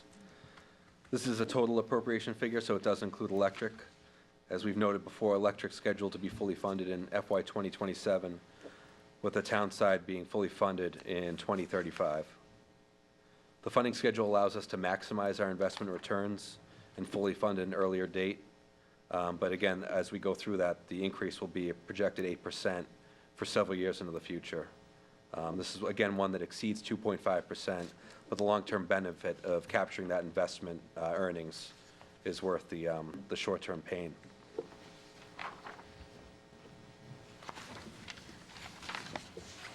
The other major liability is OPEB. This OPEB table was shown as part of our budget process. It wasn't listed as a budget driver, because currently we fund this liability solely from free cash, which can be risky long-term. As free cash shrinks and this remains outside the levy, increasing the schedule each year by $50,000 will become more and more difficult. The table also shows the benefit of establishing the trust, which the board voted to do back in May of 2016. As you'll see, we've generated almost $500,000 in interest in FY 17 and 18 alone. Two communities we note on this slide that we mentioned earlier as benchmarks are Andover and Wakefield. Andover has added $1.8 million to its OPEB trust in the FY 19 budget, and Wakefield had a $14 million balance in its OPEB trust recently. So while we're doing each year isn't a token investment by any means, it's worth noting that both these communities that are AAA communities are in a more advantageous position in terms of OPEB at this point. So Rodney, a few comments, if I may. Sure. We're 59% funded? For pension. On pension, we're 58.6. You're right, Yeah. round it up. And Andover's 48% and Wakefield 63%. And Wakefield has put in 1.6% of their expenses, i.e. $1.6 million the last 5 years. They also have a policy of free cash 8%. So obviously, my guess is they're taking that money out of free cash to fund this OPEB trust, and that's probably why they're way ahead of us. And again, Andover with their property taxes of $148,337,563, that's a lot of money to pull from to fund this. So yes, they're ahead of us, but they have a policy to put the money in there, and B, the ability to do so, where we obviously don't. I wonder if there's any other community that's in the same boat as we are. Yeah, I mean, what we know through our financial advisors is that we're certainly ahead of the curve. There are communities that haven't taken the $5.5 million in FY18 is stale. I mean, we know the number is larger than that based on returns since then. I'd have to look at I'm not familiar with a Wakefield's policy in terms of 8% as free cash. 8% is generally a reserve policy. We could take a look at that. Their stabilization fund is 3%, reserve funds 0.5% of the operating expenses. And that policy, you know, that's similar to what we did in Avon, where we would actually budget within the levy to transfer to reserves, which is Right. something we don't have the ability to do. Right. But there's no question, you're right that, you know, the reason Andover, a town like Andover can cover for a 48% funded position on pension, they've taken a much more aggressive stance in terms of what their discount rate is. I think they're at 6.25% now, or somewhere near there. But yeah, you can cover for mistakes with a median income of $145,000. And the point wasn't to say we should be doing exactly what they're doing, but when we talk about AAA, you know, this is one of the areas that S&P will routinely comment, is that our unfunded liability position is a negative factor in their minds. And so we don't ever expect to lead the pack, but any steps we can take to bring ourselves closer to the pack will only strengthen our long-term position. Thank you. And then this slide just lays out our projected contribution moving forward through FY27.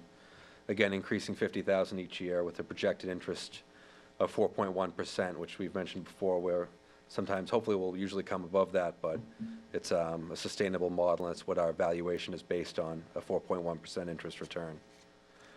And then, as we've discussed earlier, the town intends to transition the annual contribution to pension towards the OPEB liability once we fully fund pensions in 2035.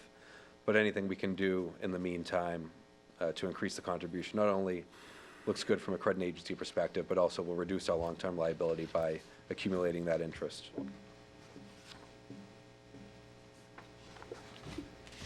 Next, we go into Smith School financing. Oh, fun. Good news. Projection on interest rates has declined. So in the fall of 2018, when we were here, we talked about the Federal Reserve telegraphing possibly 2 benchmark rate increases in 2019. For whatever reason, as of right now, we expect there'll be no rate increases before our August bond sale. Translates to a roughly 30% reduction in our assumed interest rate on both the 20 and the 30-year return. You see that 0.5% delta continues from the fall and the summer, which is encouragement that these numbers are fairly accurate at this standpoint in time. The reduction in rate assumption also means that there's a narrower cost gap between the models, the 20-year and the 30-year.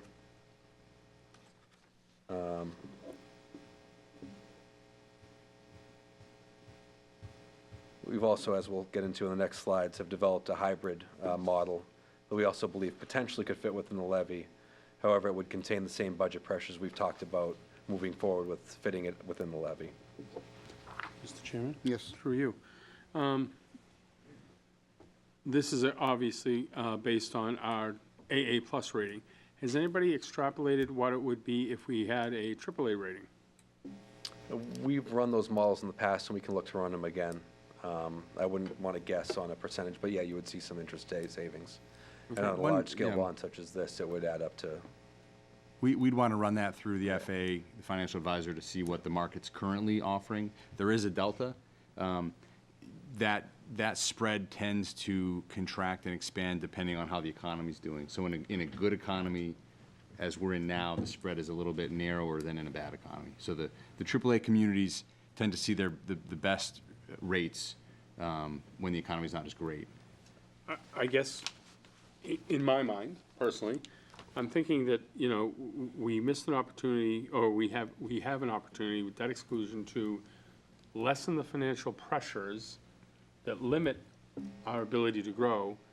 And my argument would be, if we were to pursue some sort of debt exclusion on one of our capital projects, as we now know we can do after the fact, we would, give us, it would be like a pressure relief on our ability to do other capital improvement that we know is necessary, and we had to forego.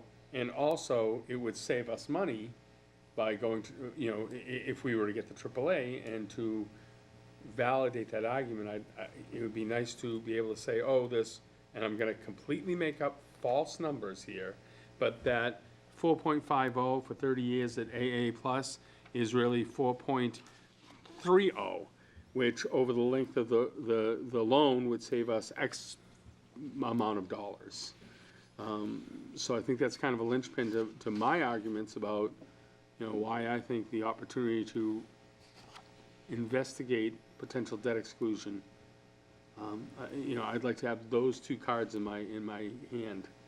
I think it's, yeah, and I think that if Cinder were here tonight, she works for Hilltop, she's our point analyst. When they're asked that question, they look at, what they'll do is take a 30, 60, or 90-day look back at debt issued by AAA and AA1 communities. They'll want to make sure that the size of those issuances are comparable to what we're talking about, and they simply look at the spread between the averages. And so they will say that, looking back over the past 30, 60 days, here's the answer to your question. There is a spread. The rates are more advantageous the better your rating, but it's a snapshot in time answer, which is why I'm sure Rodney has a guess right now, but he's And I wouldn't want you to guess, I'm not asking you to guess, but I guess I would ask through the chairman that when we have these kind of discussions, and especially where we're talking about a goal of getting to AAA, let's talk about what that is if applied to certain projects that could, open people's eyes about the amount of money that saves. A lot of people, so many times we hear, well, run it like my home budget. Well, your home budget doesn't have ratings like that. And, yes, when you go to get a car loan, it's based on your credit rating. And we talked about earlier the fact that, no debt exclusion may actually harm you because when, we all counsel our children when they get out of high school or go into college, yeah, you may have the money to buy the car, but take out the loan. Establish a payment, record. Take out a credit card and manage it well so that you can show to others, because one of the worst credit ratings you could have is to have absolutely never had any debt. You never see that you have the ability to pay back. That you would think someone with zero debt would have an 800 rating, and that's just not the case. And I think people often equate our town budget and our town processes just as an extrapolation or expansion of what they consider their home budgets, and it's not. Thank you.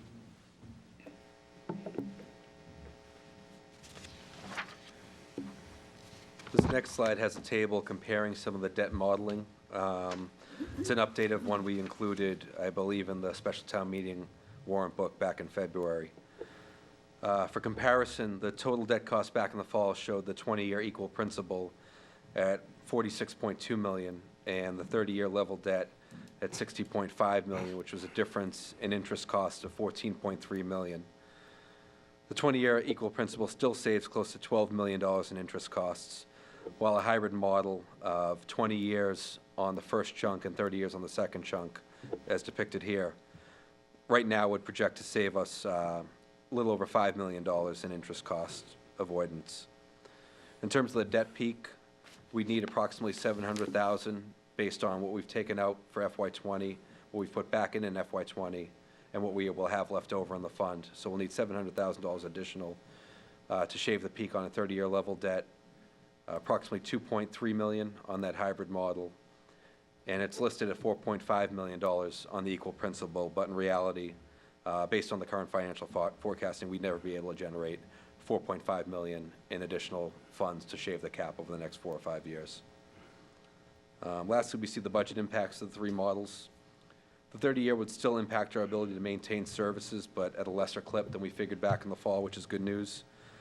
The hybrid would reduce our service solvency, and it would also create a need to carve out approximately, based on these projections, roughly $160,000 in annual levy capacity, more than what we had planned on in the fall and in our budget planning process for FY20 and beyond.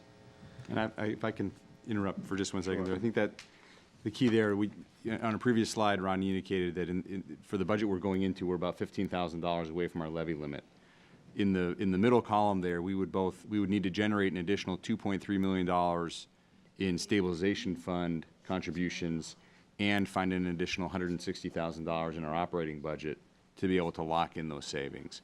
So whereas in December, there was really no path forward to try to do what we were describing as kind of the 25-year model, that was also going to require debt exclusion.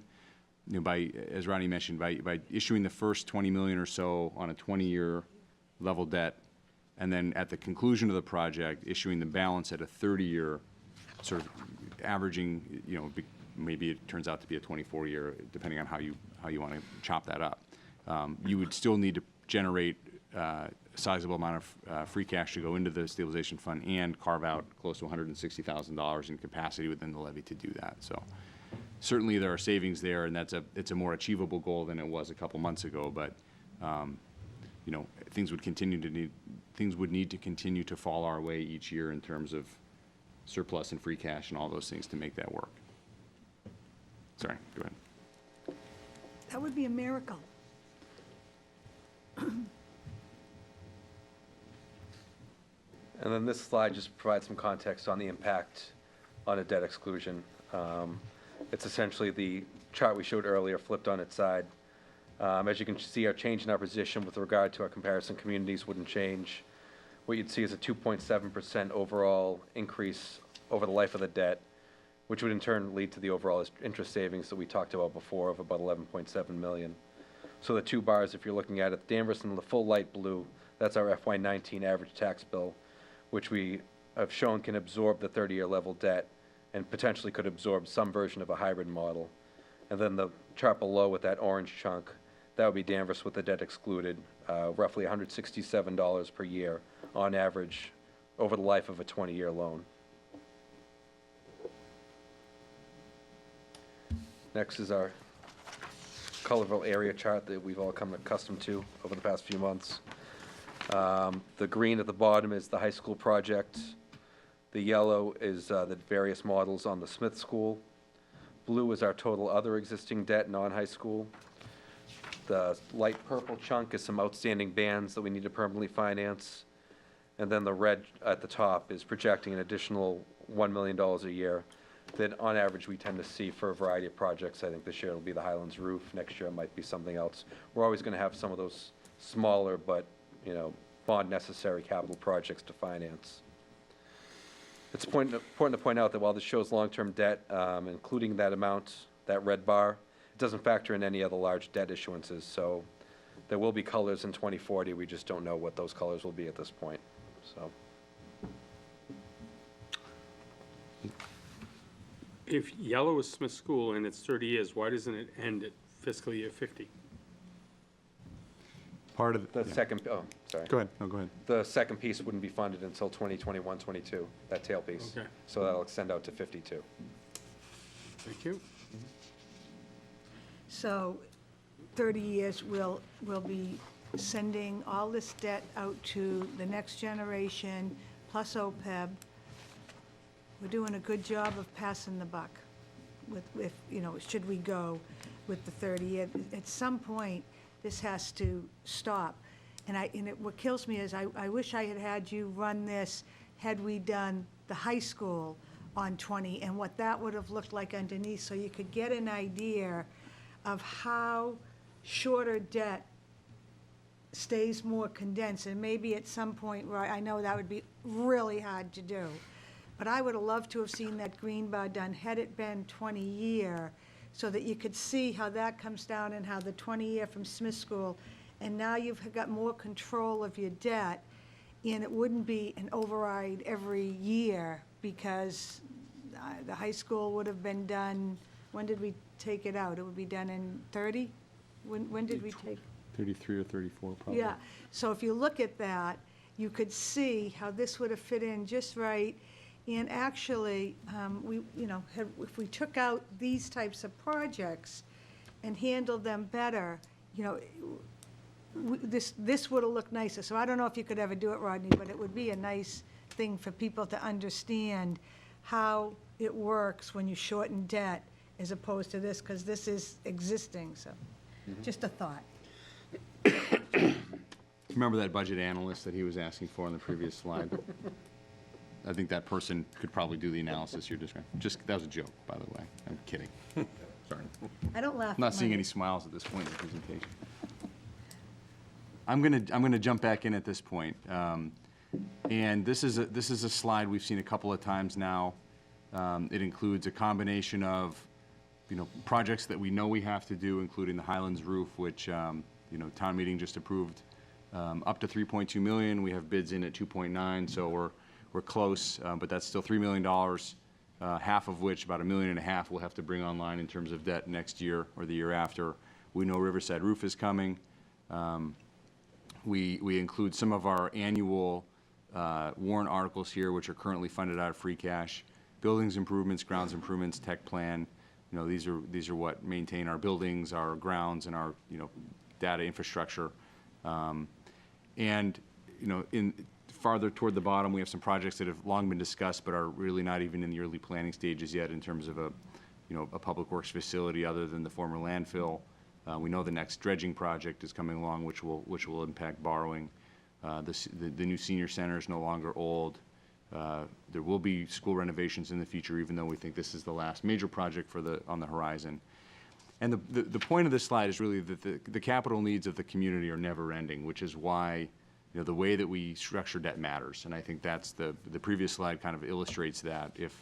When we have 30-year level funding out into 2050, that's the starting point for the town meeting of 2050 is $2 million in debt before they start talking about current needs and current expenditures and current requirements. I think that one of the points we tried to make, there was a comment at town meeting about all of the bloat in the budget, and I think we've broken the budget up into little parts to try to analyze kind of where we are. We know that 75 cents out of every dollar goes toward people. We know that our headcount hasn't really changed in the past 10 or 15 years. I think the areas in this budget that can be managed well have been managed well, and I take no credit for that. That's been a long-standing practice in this town for a long time. And so we've continued that sound approach. But in order to fund these future capital needs, to allow debt to consume a larger portion of the overall budget means reductions in other service areas, because we don't have areas in the budget where we can simply pull back without having an impact on the services we're providing. And I think to that point, there are hard trade-offs at some point that need to be made, and we're certainly ready and able and willing to do the analysis and provide the data and support the board, but those are community decisions in terms of what matters most. So that we wanted to bring this slide up mainly for that reason, that we're going to continue to have big needs and big conversations about important projects. Every project has a group of people who want to see it, and every project has a group that doesn't necessarily think it's important, but all these projects matter to somebody. And then we can jump to the what's next. And I think we put this slide together really for one reason alone. A lot of the conversation in December and January in terms of Smith financing today focused in on in interest cost avoidance, incremental cost to taxpayers in terms of what the impact would look like on a tax bill. But we didn't really spend any time talking about how that capacity could be redeployed to really strengthen the town's fiscal and financial positions in terms of budgetary flexibility, sustainability, and resiliency. The items listed on this slide are things we've been talking about a little bit tonight, and certainly we talk about each year in the budget process. But we have a lot of key funding areas that we, for many years, have funded in a way that has worked. We've relied on free cash to set money aside for our OPEB liability. We've used free cash to pay for things like capital projects and capital equipment. I think one of the things that we as staff would not be recommending if the capacity were created is to simply go out and hire more people. We clearly have needs in certain areas, but really, what this slide tries to illustrate is that we have some areas in our budget that could be made much stronger if we had the chance to kind of hit the reset. And, some of the things, I think Gardner made the point, all of these things are connected. So as we incrementally increase our local receipts to cover things like the Essex Tech assessment, every dollar that we increase in local receipts is $1 that's not available for free cash the following year, and that has a pervasive effect over time. So with or without a debt exclusion, or with or without some of the other tools that the town may have moving forward. These are goals that we're going to try to scrabble and claw and bring. We would like to create some capacity in the levy for capital equipment. We would like to find a way to move OPEB into the tax levy. It makes it more resilient and protected. The more of these things we can move into the tax levy, the less reliant we are on free cash each year, which allows us in turn to increase our local receipts. We know that we're artificially low in budgeting our local receipts, but we also know that without that surplus, we'd have no way to fund police cruisers and capital equipment the following year. So, the ecosystem, I think the way we put it earlier, it's a fragile ecosystem. It works really well when everything's going according to plan. But what we don't have in our budget today is resiliency or sustainability or flexibility in terms of when the unexpected happens.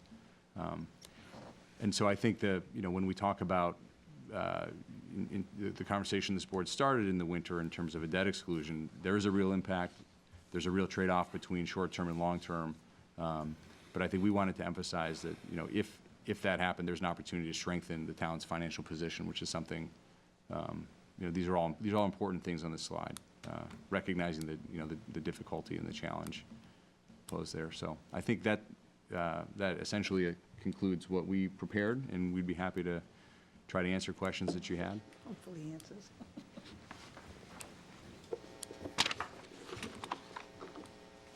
Any questions, Bill?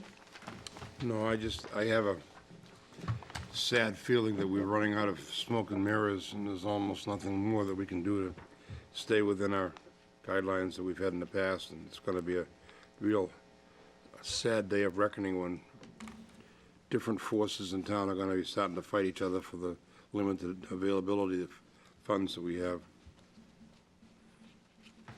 All set? David? This is very important. I've learned a lot in 6 years of being on the board.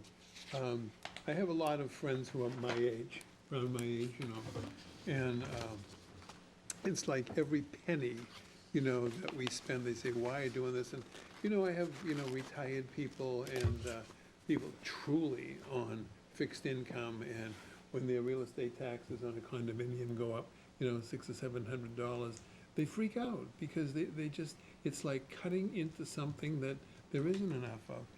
But the more I am aware and plugged in to the way we spend money and how careful we are about money and the way this is planned, I say we have a very, very, I think, a very well-run town.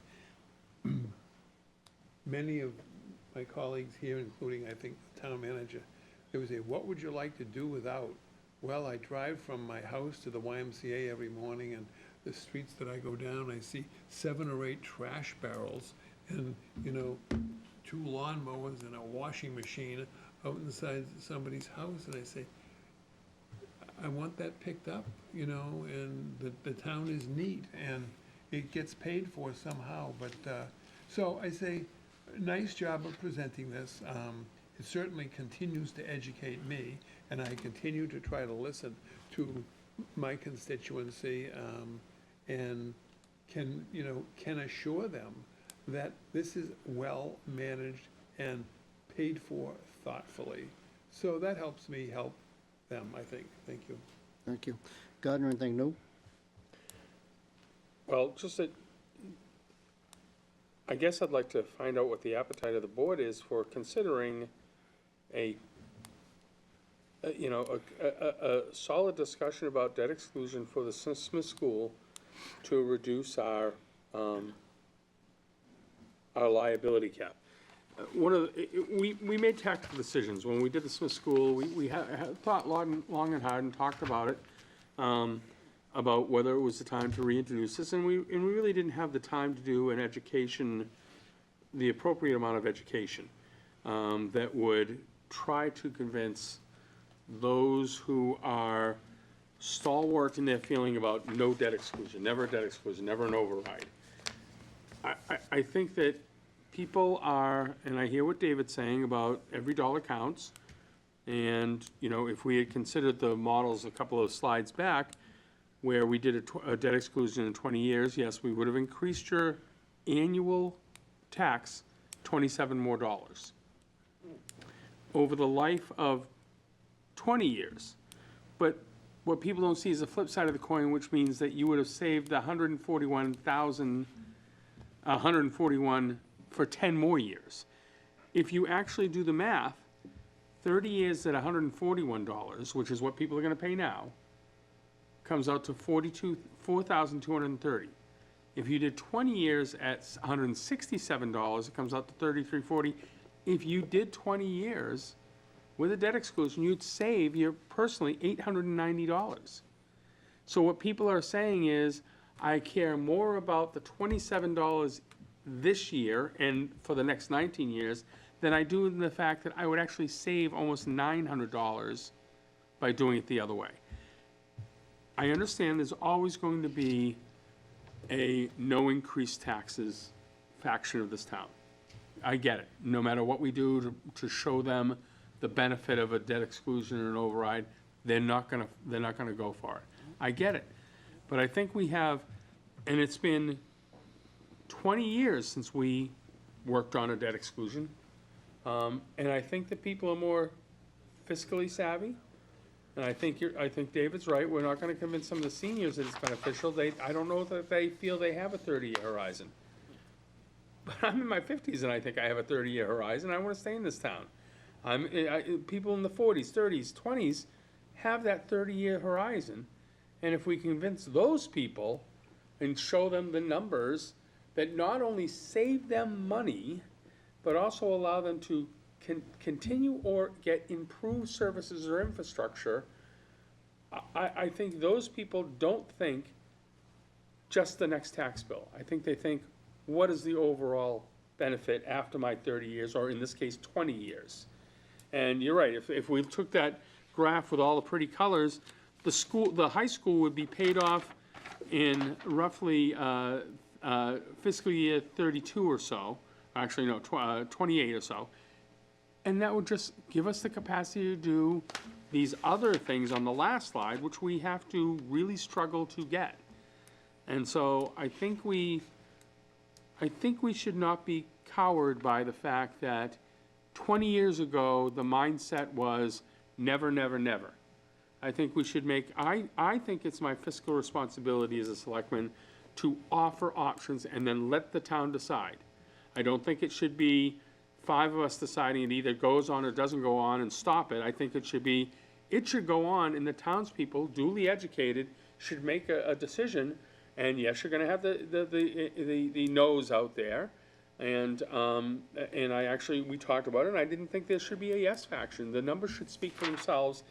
And I think the citizens should decide, hey, there's an opportunity to not only personally save $890 over that 30-year horizon, but also give us relieve the pressure that we are now against the ceiling, that there is no more opportunity for, I don't want to say dramatic growth, but thoughtful, intelligent growth for some of these items, which we all would agree would be beneficial.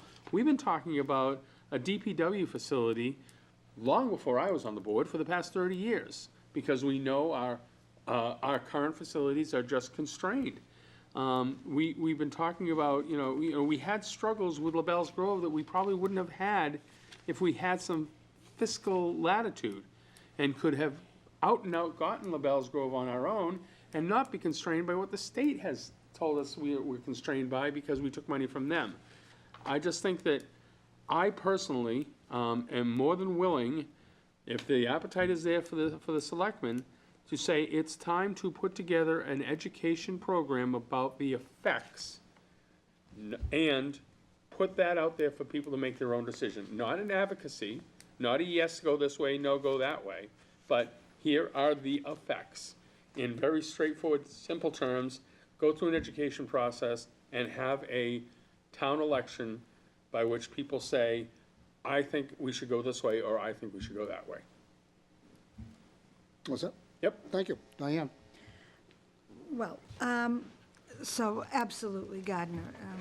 We are elected not to do what's popular, but we are, one of the reasons, like I always said, you don't become a selectman to make friends, because that just doesn't work.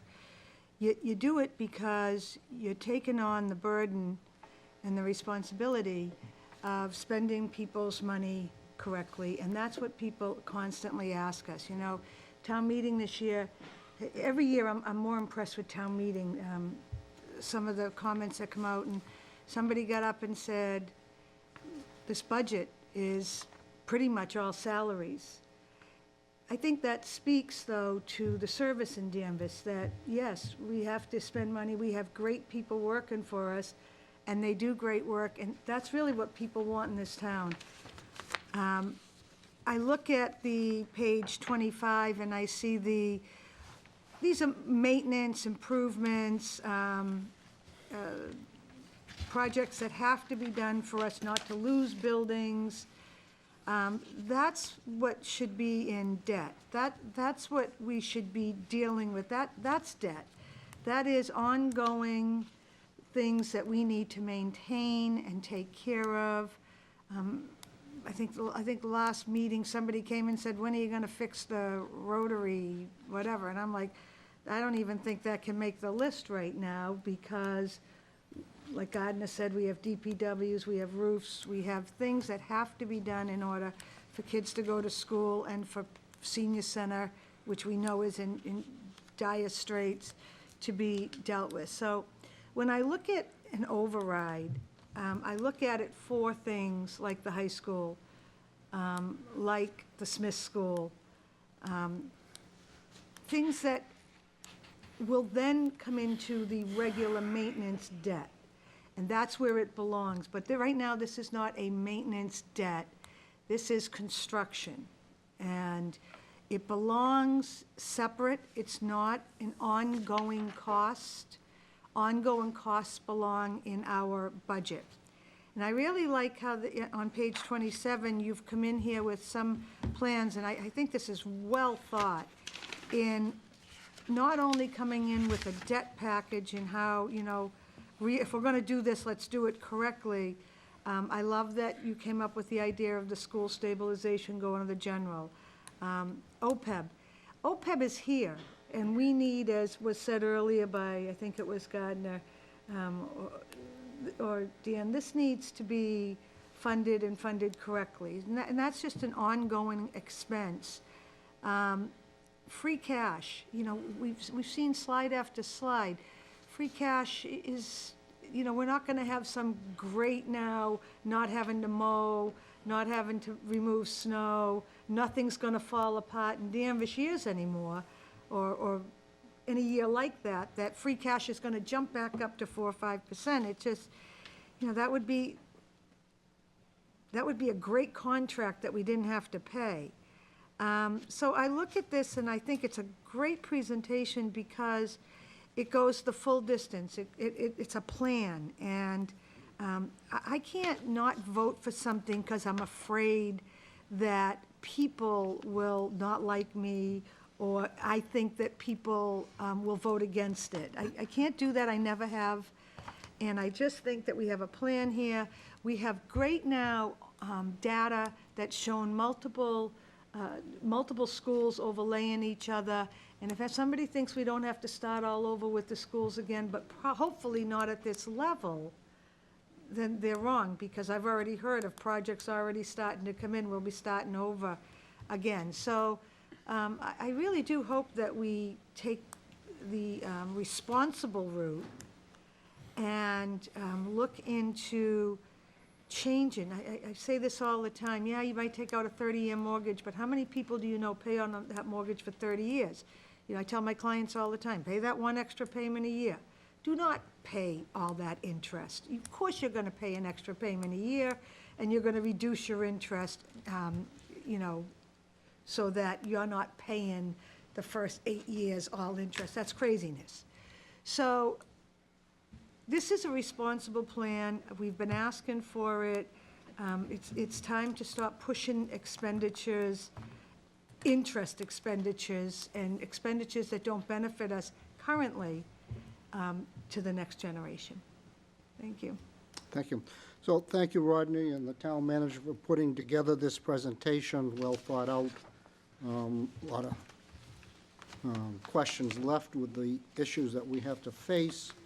Diane alluded earlier tonight that perhaps we have to start cutting some services Well, I don't for 1 minute think that the town is running on fat.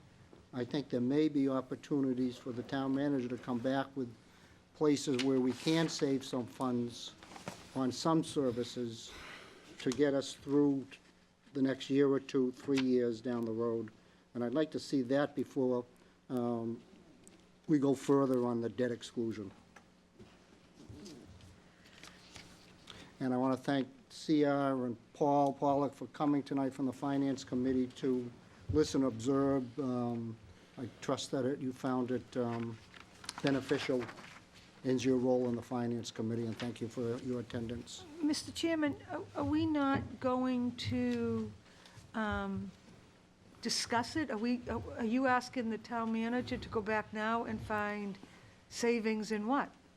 We just did a budget. He was supposed to find them then. We couldn't find him.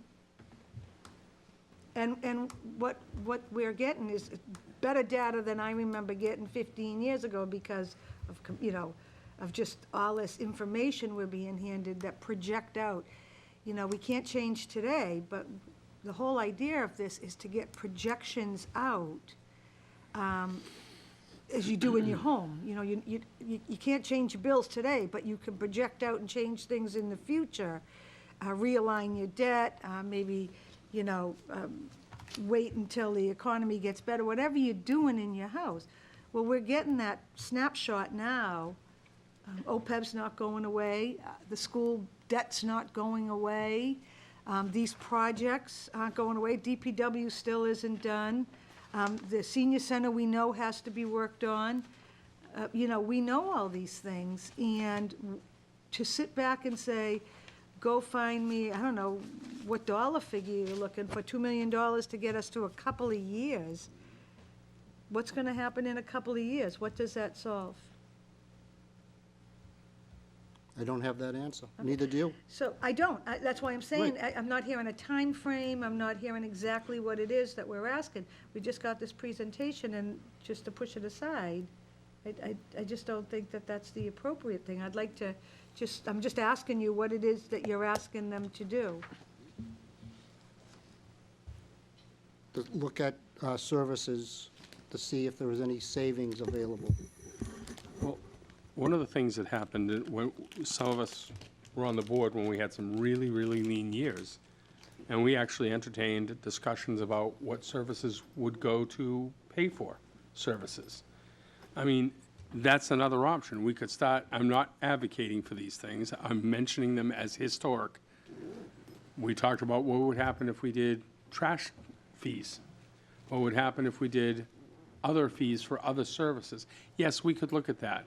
But I agree with Diane that all that's going to do is relieve the pressure for a year or two, and, and then you're gonna say, is that trash fee more than the $67, the $27 a year you would have had with the debt exclusion?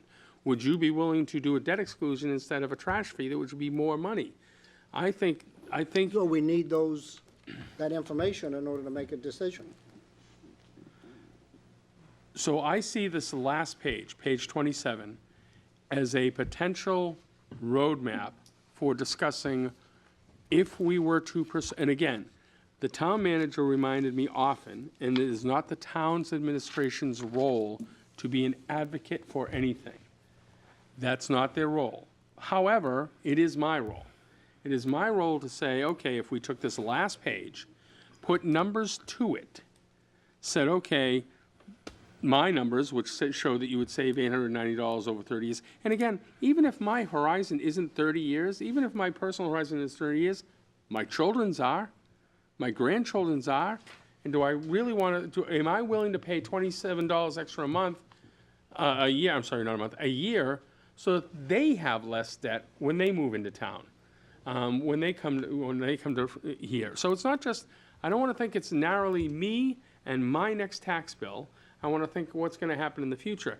One of the things I mentioned earlier, and I would actually like to see this last page, 27 enhanced, was encourages a AAA rating, which on this project has a potential savings of X dollars. Now, I realize that's not a guarantee, but if you're going to compare apples to apples, you should say, you've already said it will cost you $27 a year more for 20 years.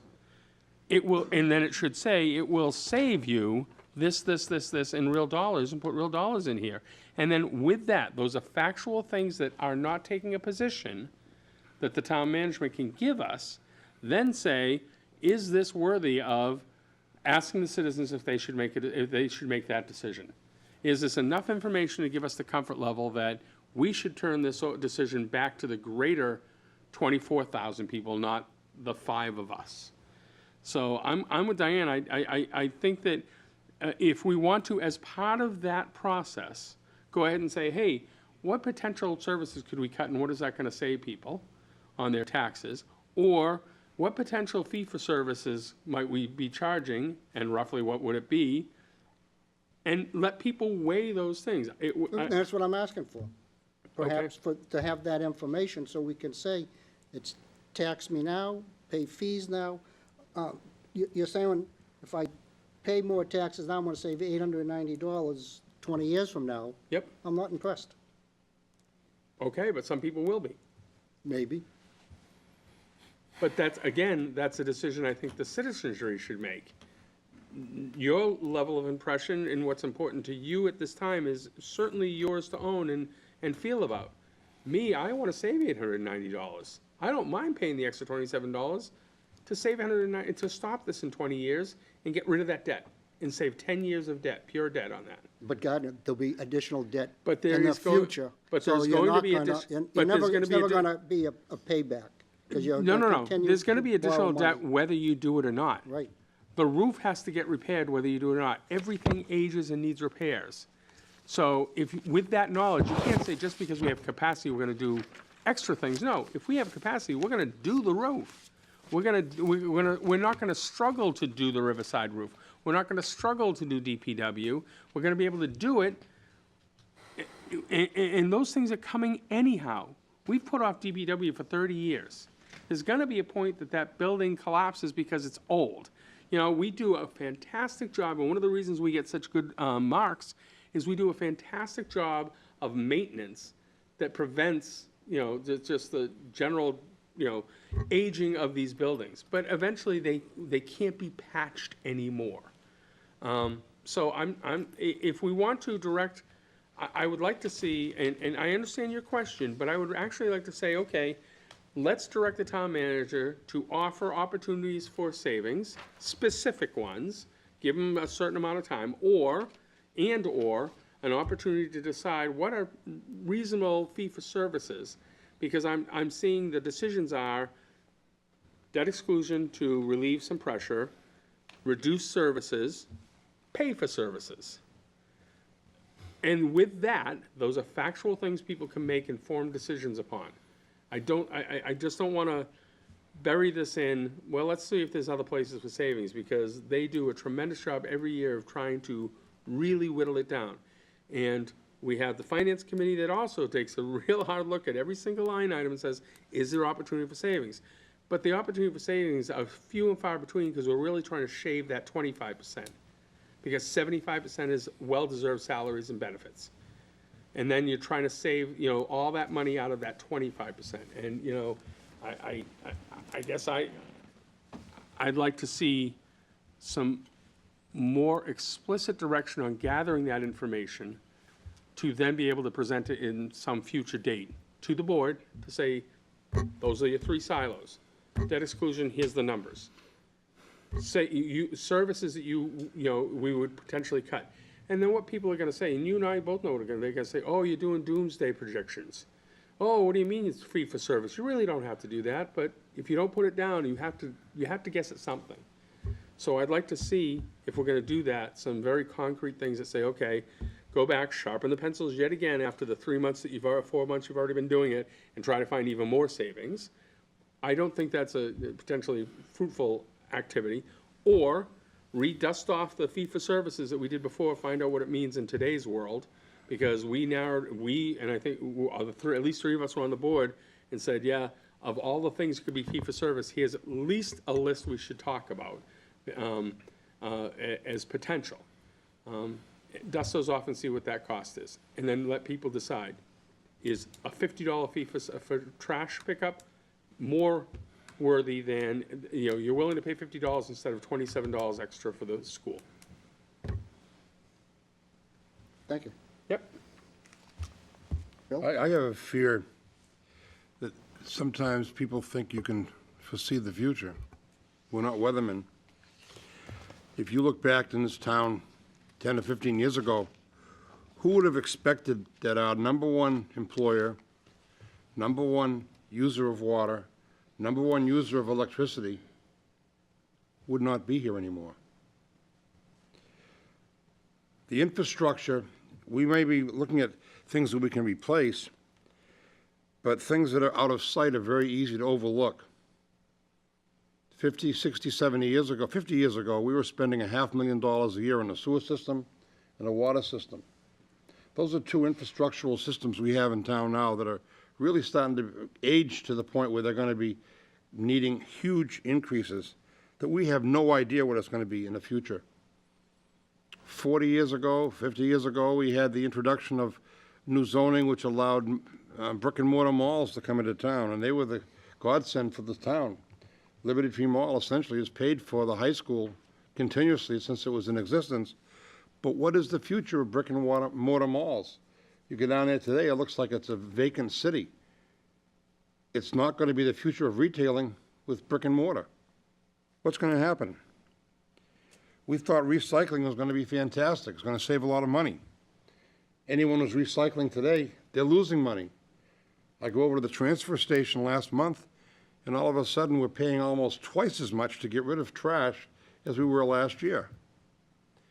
We can't foresee the future.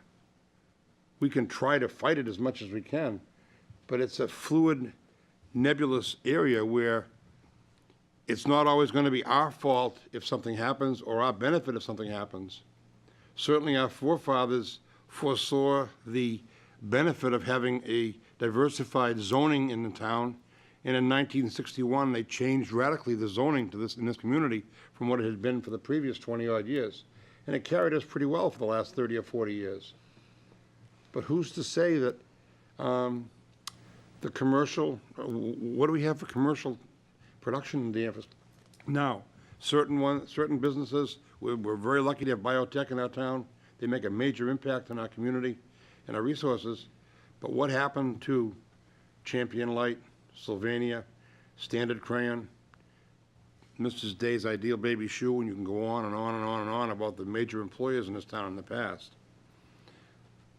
I just think that we've got to think as well as we can for the present and try to minimize the impact for the future, but we haven't got the crystal ball, and there's no easy way to determine what is going to happen in the future. It's a huge challenge. It may be why we have so few people that want to run for office these days.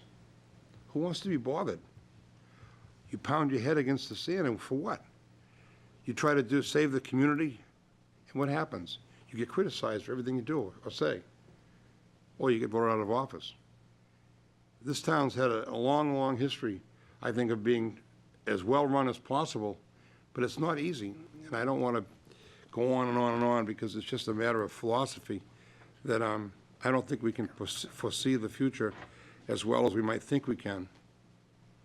And I just want to try to do as best we can for today and hopefully look for a future that our grandchildren can afford to stay in this community, because an awful lot of people can't. I can't hardly afford, if I had to buy anything today, I couldn't afford living in this community. The houses next to me are going for, one just sold, $1.1 million. One was just built, 7,000 square feet. Who can afford that? Certainly not the blue-collar person that was from Danvers in the past. Now, granted, some of these young people are making phenomenal money, but when does it end? I just can't fathom anything beyond that myself. Thank you. Thank you. David, anything to add? No, thank you. Okay. Diane? No. Okay. Thank you. So, Gardner suggested, and I suggested that we ask the town manager to look at additional cost savings going forwards. I'm not gonna put ideas in the town manager's head. I'm sure he has staff that's well capable of evaluating and doing an analysis of where we can save some funds going forwards. If it's fees that he recommends, we can weigh that in. The economy is such that these interest rates are probably stable for another year, maybe two, I don't know.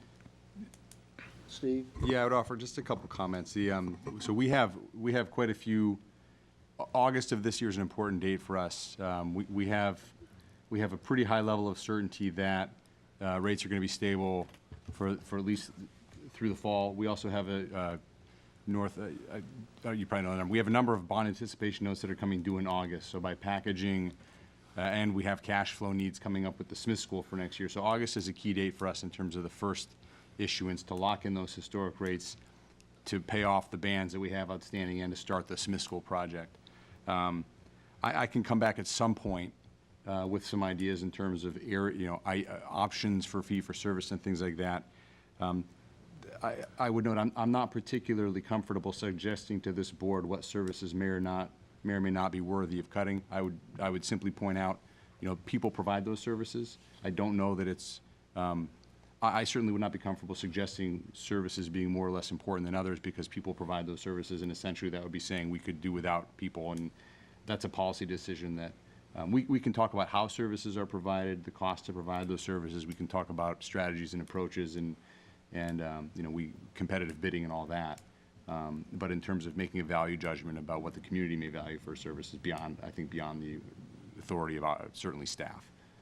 But we can support that conversation in many different ways.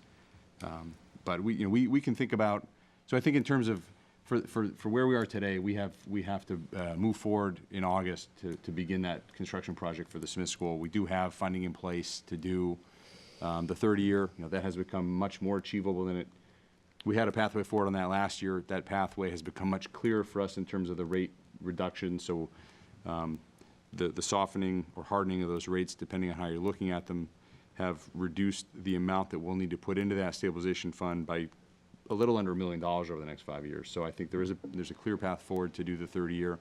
A less clear path to try to capture some of those interest savings in sort of a hybrid model. I think we'll put our heads together this summer as we prepare for the rating review and think about how aggressive we can be on that, on capturing as much of those savings as possible without sort of jeopardizing the budget recommendations moving forward. And then we can take our time and think through sort of going into the budget. We should have a clear idea of what the health savings may look like coming out of the summer. We can certainly dust off some of the discussions previously in terms of fee for service and things like that. We can look at other revenue options that we may have. And I think just the kind of the takeaways, and again, credit to decades of financial management of both appointed and elected officials, but we're chasing some costs in our budget at this point that are outside of our control, and there will be trade-offs at some point. And I can't tell you sitting here what those look like, but we'll be ready to support that conversation when we get there. Thank you. Anything else on that subject? That's all on that. All right, so we'll move forward, so I can move to a much lighter topic. Item 10, the town manager report to the board on various items of interest. Steve? But if David Mountain is still watching, he asked that I make a plug for his summer recreation programming. I believe you all received this bag. Yes. But I am to inform you and all of our dedicated viewers at home that if you sign up for summer recreation programming starting a couple days ago, you'll get a free tote bag for signing up for your program. So Very good. that's for you, David. We'll be hosting a meeting here tomorrow morning in this room. Selectman Bennett has agreed to attend. We've asked our North Shore delegation, all of the senators and representatives who have a toehold in the Ipswich River Basin, to be here for a working conversation with the water suppliers to share our perspective on the permit renewals that are underway right now. The town has its order to complete from the DEP. It is as onerous as we would have expected it to be. So Steve King and David Lane and their staffs are working methodically through those orders to complete, flagging areas we want to pull out for conversation with the DEP. But, tomorrow morning is a chance for, Danvers Water, and, Peabody and Linfield and Beverly Salem and any of the other suppliers in our region and basin who want to make sure that the delegation understands our perspective. Some of the keys here, we've seen a real decline in sales as a result of these permits. We have increasing costs. We know that we need to be spending $10 million in debt over the next 5 years to support our water infrastructure. We had a $1.2 million unexpected expense this year and next year to replace carbon filters at the treatment plant. And we're going to be facing some sizable rate adjustments this year, not to expand service, not to increase service, just to maintain what we have. And there's a direct line to be drawn between the permit and that reality. So tomorrow's a chance for the suppliers to tell their story. So I think it's an important meeting. We have a pretty good RSVP list for that. 9:30, 9:30. coffee. Refreshments will be served.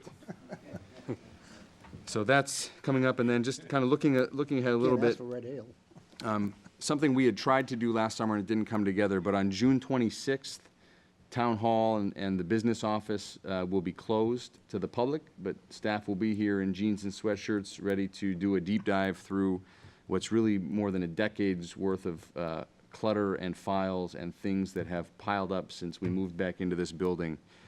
So we're going to have a kind of a town office cleanup day where Jen Breaker will remind us all of the retention policies as set forth by the Secretary of State, and anything that's clogging up space that can be recycled or repurposed will be.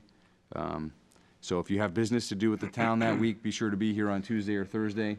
This won't apply to police and fire, obviously, or electric, or the engineering projects that are ongoing. We're not going to stop work on the street for the day, but for the offices in town where we process a lot of paperwork, we're going to close up for the day and kind of hit the reset button. Those are the 3 updates I had to share tonight. Thank you. Consent calendar, I move we accept the consent calendar as presented. Second. any discussion? All those in favor? Aye. Thank you, opposed, none, thank you. Correspondence, selectmen, I'll start with David. Anything to offer? I think it's already been mentioned. Thank you. Thank you. Bill? First of all, I'd like to thank the Veterans Agent and the veterans groups in town for the wonderful Memorial Day service and parade that they offered the town's cooperation. I appreciate that. As I have taken on as a responsibility once in a while, at this point in time, we want to remember people who've dedicated themselves to the community in a big way.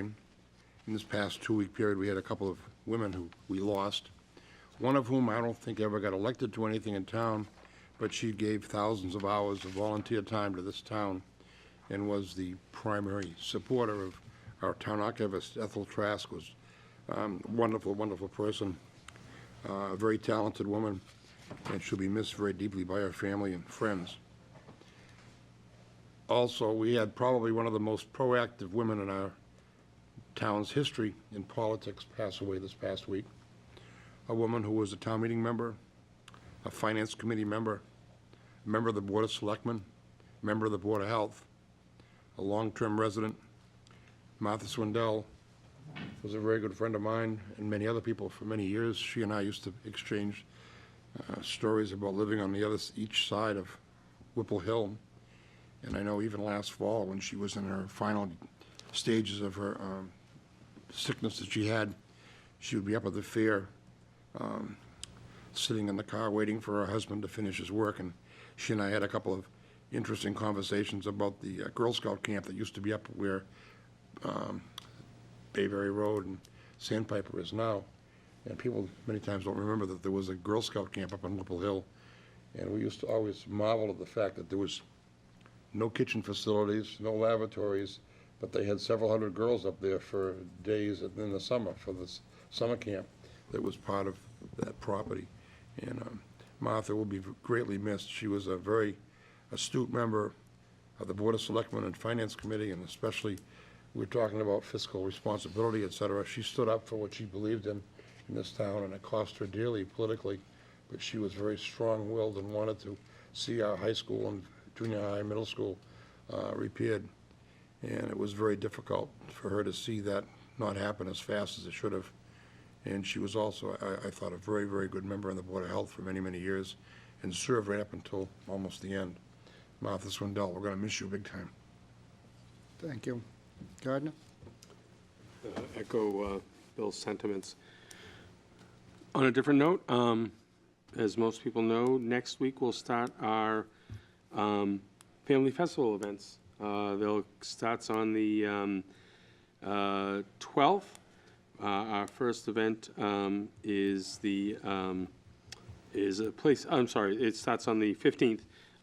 Is the Big Pig barbecue. We'll run up through July 4th with the Two Horribles parades we still enjoy in town. Tons of things to do in between. Family Festival has mailed over 13,000 booklets to every household in the town. We have them at Town Hall, at the Senior Center, at the library, at the YMCA, if you didn't get one of yours mailed to you. We have an online presence, a website, familyfestival.org, and we have a Facebook presence. We also have a hotline here at the Town Hall that you can call any day of the event to see if there's potential of cancellation for inclement weather. And it's our 40th year, 40 years of volunteers getting together to help organize events. Family Festival organizes about 8 of those events, and the day you're doing the big town hall purge is Oldies Night and the spaghetti supper downtown. And most people just may or may not realize it's all volunteers, all donations. The town supports us through some personnel efforts, but it's primarily all the funding is through donations. If you got a booklet, you got with it a letter asking you to donate to help defray costs. We encourage people to do that. And just look forward to another 2.5 weeks of fun, family-filled events. Thank you. Thank you. Mr. Town Manager, is the executive session for next meeting still to be determined?